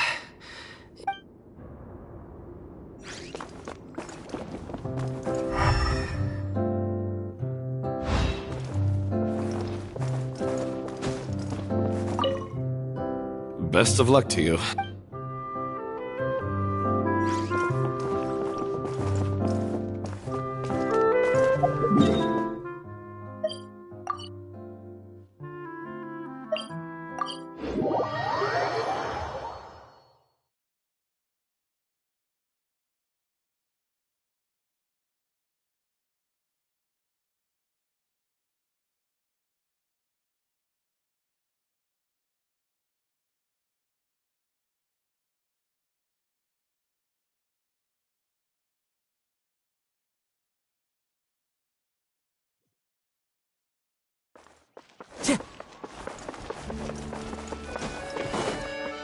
Hey, look at that!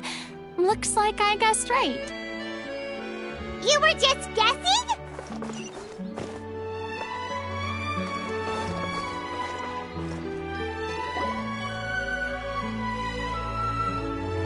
I knew you'd be here.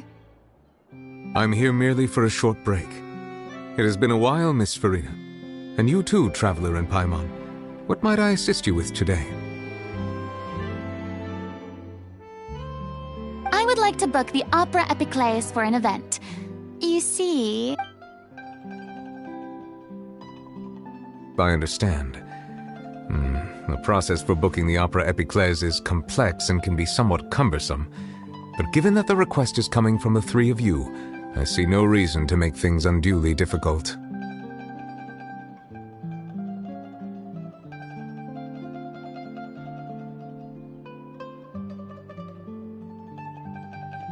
The story of the little Oceanid is most fascinating. I'm looking forward to seeing it performed on stage. I will say, however, that I am surprised to see your passion for the performing arts rekindled after all that has happened. Huh? What do you mean? Do I look excited? Yes. And this is the first time that I've seen you like this since your departure from deityhood. At first, I just felt bad about rejecting them. So I wanted to learn a little bit more about their situation. But one thing led to another, and... well, here we are. In the past, we sat in our high chairs in the court, giving our opinions on isolated cases, all while knowing very little about the human stories behind each and every one. Maybe it's because I finally become an ordinary person and gained my freedom, but I've developed a great sense of curiosity about their lives. I am truly delighted to see you find a new lease on life. Now that you've regained some confidence, have you had any thoughts regarding a return to the stage? Why would you suddenly ask a question like that? Well, if the Little Oceanid turns out to be a great success, it will no doubt become a classic. Many theater companies are certain to add it to their repertoire. The experiences and decisions of the protagonist, Cleo, are all modeled after your own. Naturally, this makes you eminently suited to playing the leading role. It would truly be a shame if you did not take this opportunity to allow audiences to enjoy your outstanding acting talents once more. Haven't I already made myself clear? I won't act or perform in any role ever again. No exceptions. Nor do I think it is any great shame. There is no lack of fine actors or inspirational stories, either on or off the stage. This experience is a case in point. I feel like I've learned a lot, and it has already been well worth the price of admission.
Must admit, though, I'm a little envious. They're quite fortunate to be able to bid farewell to their past in such a magnificent manner. I see. Well, I'm glad to learn that you have found a role to play that you enjoy, be it on the stage or not. I sincerely hope the show will serve as the grandest of finales. I will have my staff book the date and mail the relevant paperwork to the troupe once the details are confirmed.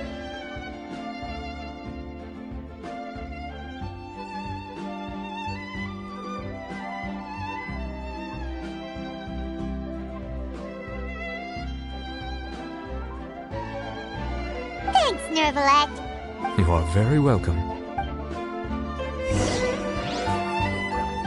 Many people were once enthralled by Lady Furina's performances, myself included. I hope that one day she'll be able to understand that our appreciation was always sincere.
Good news, everyone! It's done.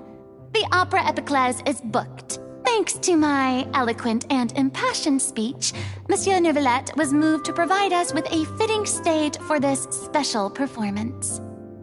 We've had to fight every step of the way for this opportunity, but we now have all of the ingredients necessary to stage a truly spectacular performance. A touching story, a magnificent venue, and last but not least, a passionate and dedicated cast. Now, let's work together and make this show the best it can be. This is truly wonderful. The sooner we can finalize the ending, the more time we'll have to rehearse. Fiamma and I just went over some parts of the script and tweaked a few things. I think it's really going to resonate with the audience now. Wow, you two had a constructive conversation. Communication is vital to any good performance. Look at us! We've come It's amazing! Even though Furina's still being a bit of a drama queen about it all, she's really fired everyone up! Please feel free to give us any comments or suggestions you have. Hey, Loic, get over here!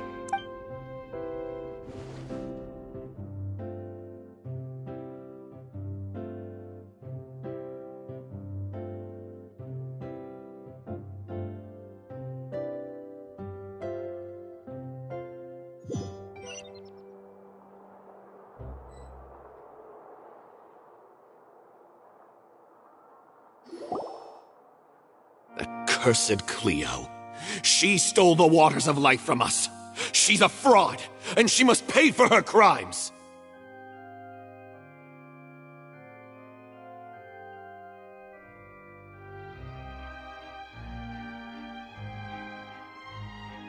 This has nothing to do with her. The ignorance and hatred of our people is to blame. How can we hope to win back the water's favor if we don't change our ways? This guy could be useful. Take him hostage. If Cleo wants him back, she'll have to show herself. Leave this place, oh little Oceanid, and never, ever look back!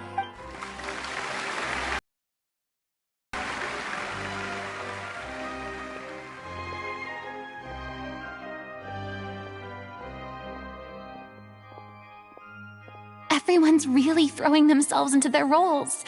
I haven't seen such a fine performance in a long time. If only... What should we do? It's almost time for her to take the stage! Why Why does it have to be now? Hey, what's going on? You're due on stage any second now. Oh no, not again. But why? What about— They've been getting less and less effective over time. What? I thought they'd cure it. So I figured whatever it took to get me through this final performance. how could you do this to yourself? And after that lecture you gave— I'm sorry. You— Miss Furina? Say no more. If you're sick, you need to rest. I know what you're going to ask. Loic, your character has no more scenes, correct? Oh, yeah. I think my scenes are all done. Although, I do have one more line. But I guess another guy in the troupe with a similar voice register could take it. Please take Delphi back to her place to rest. I'll sing the finale. From the sublime to the ridiculous. After all that, everything's come full circle.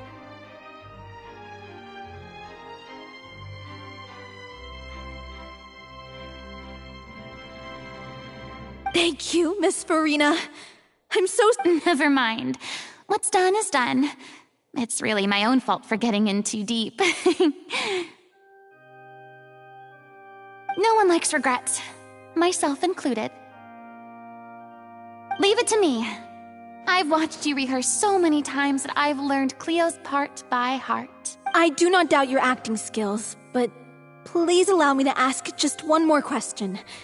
After all, this show is dead. What, in your opinion, is the reason Cleo shines so brightly?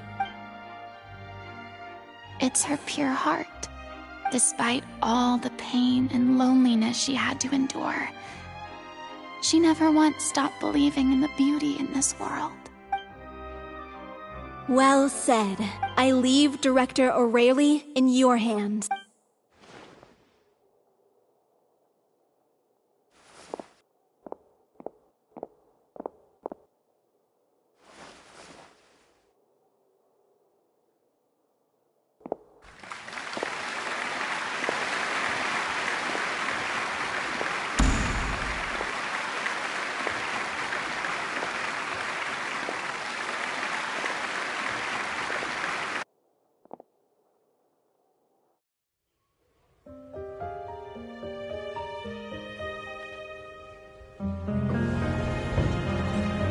Here yet?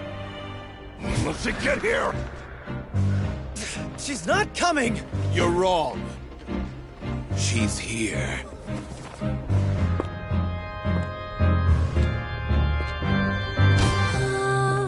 Si je pouvais vivre dans l'eau, le monde serait-il plus beau? Me pardonneras-tu, ô chère mère? L'eau dans son courant fait danser nos vies, et la cité elle nourrit, ainsi que toi mon doux amour. But what about your wish? My wish.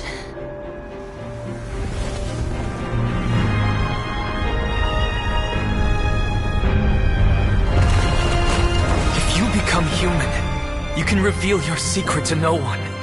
You will face suffering and loneliness. Is this truly what you want?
Is it just me?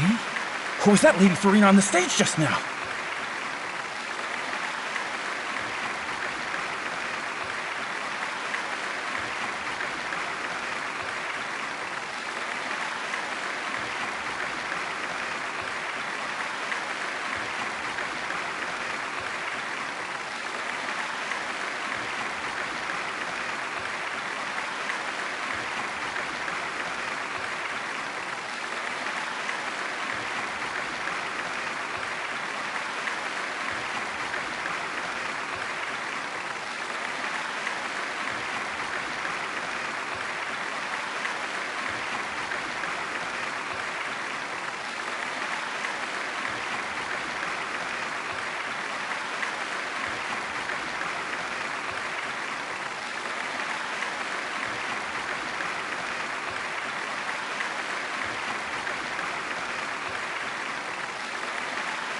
She hasn't been seen for a while now, and she just appears out of nowhere? Gotta say, though, her acting skills are as superb as ever.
The Little Oceanid, Cleo, played by Aurélie Fumont. Wait, that's not her name. What's going on? I don't know. Maybe it's just a doppelganger. I've spent a lot of time out of the spotlight, and they didn't use my name during the curtain call either. Hopefully, not too many people recognized me. It's too bad that I had to break the one clear rule I'd managed to make for myself, even if I had no choice. Still, I have to admit that, despite everything, it felt good to be back on the stage again.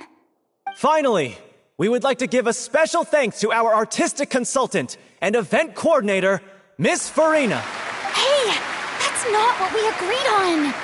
Oh! So it was Furina after all. She's back? Honestly, what is he doing? He should have run that by me first.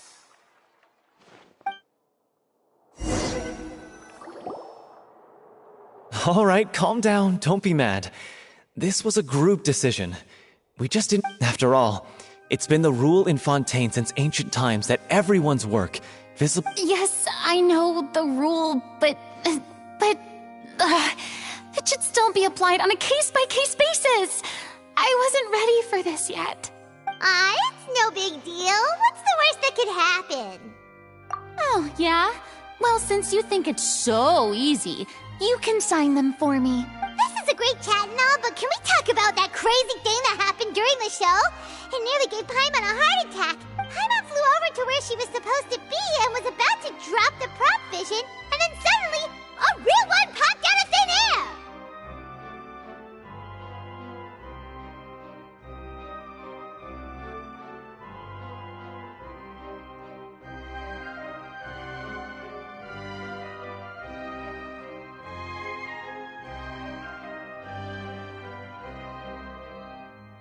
Oh, that.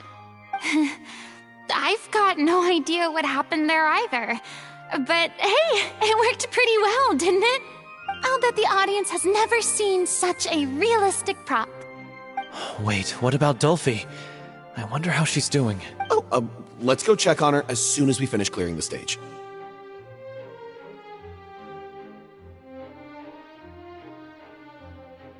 Yes, Plus, she'll definitely want to hear how the end of the show went. If nothing else, we can safely say that we accomplished what we set out to do.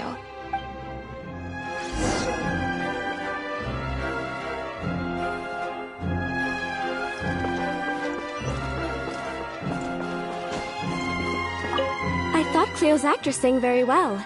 I don't know. Maybe.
Ah, you're back. She's doing okay. Her condition stabilized after taking some of her original medication. From experience, though, I'd say she still needs a few more days of rest. How did the performance go? You'll be glad to know it was fantastic! Also, you're not gonna believe what happened while Furina was on the stage. You'll probably be able to read all about it in the Steambird first thing tomorrow morning. That's wonderful. I'm so sorry I failed to see it. No, don't worry about it. Like they told me after announcing my name during the curtain call, everyone's work deserves recognition. Even though you couldn't see it through to the final scene, the audience was very impressed by your performance. It's safe to say that you made your mark on this memorial show. Well, one way or another, we did it. I've had bad luck ever since I was born, so I never expect things to go smoothly in life. Blaming your bad luck again, are we? Maybe if you didn't push yourself. Oh, don't you start. Aw, you two clearly care a lot about each other. I don't know what you're talking about. You mean we never stop arguing with each other?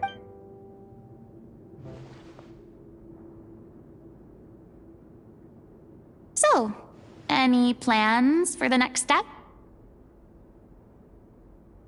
After the brilliant performance you put on, the reputation of your troupe is sure to spread through Fontaine like wildfire. You won't have to disband if you don't want to. You could capitalize on the rave reviews and license out the Little Oceanid to the bigger theater troupes out there. That would do wonders for your financial situation. No, we should still disband. Yeah, it's what we all agreed to. After all that's happened, I should give you guys some space. But maybe our... Hey, don't just walk off! I still want to keep performing, so I might join another troupe. After watching Miss Furina's performance, I think I'm starting to understand our director's infatuation with musicals. You should do it. It suits you. I'd originally hoped to keep performing too, but I don't know if my health will allow me to. Oh, so now you finally got your priorities in order. I guess I'll hold off until you've properly recovered as well. What about you, Miss Furina? Any future plans? Well, frankly, I think a return to obscurity is no longer an option for me. I'm sure a slew of consultancy requests will hound me wherever I go, until I finally acquiesce.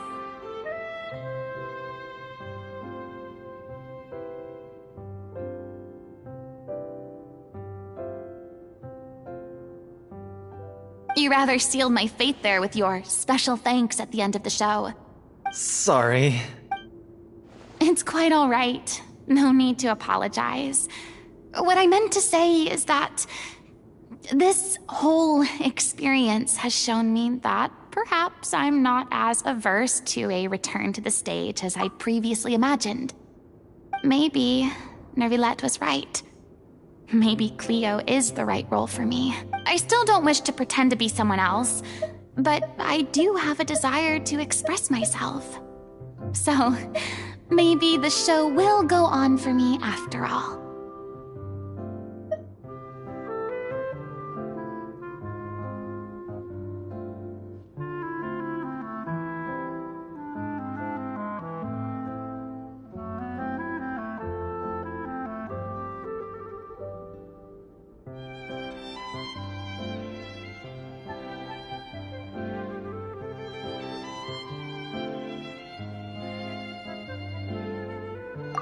Yeah.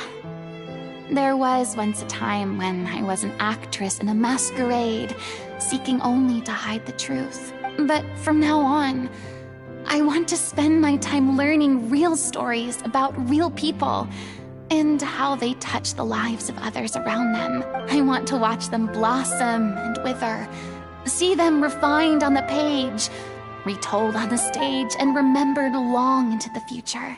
I'm sure this is what captivated Director O'Reilly as well. Sounds like you're ready to stop running from your true calling. The more you get out into the world, the more you'll discover what a fascinating place it is. Then it's a deal. If a vision is a gift from the gods, then I should do my best to honor it.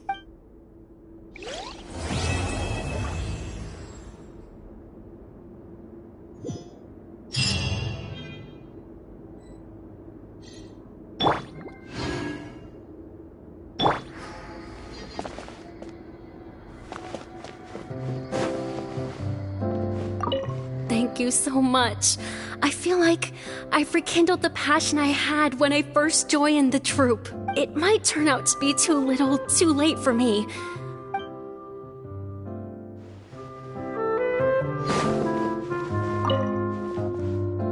Now that the buzz is worn off, I feel ready to pass out.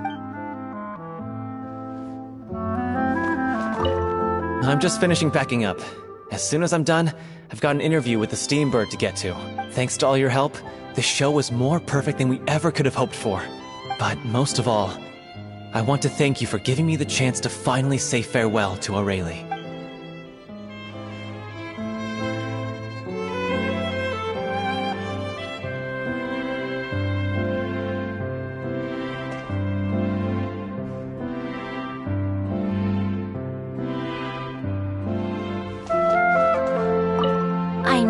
Of course I have some regrets, but... There'll be plenty of opportunities in the future for us to tell the stories that we want on stage.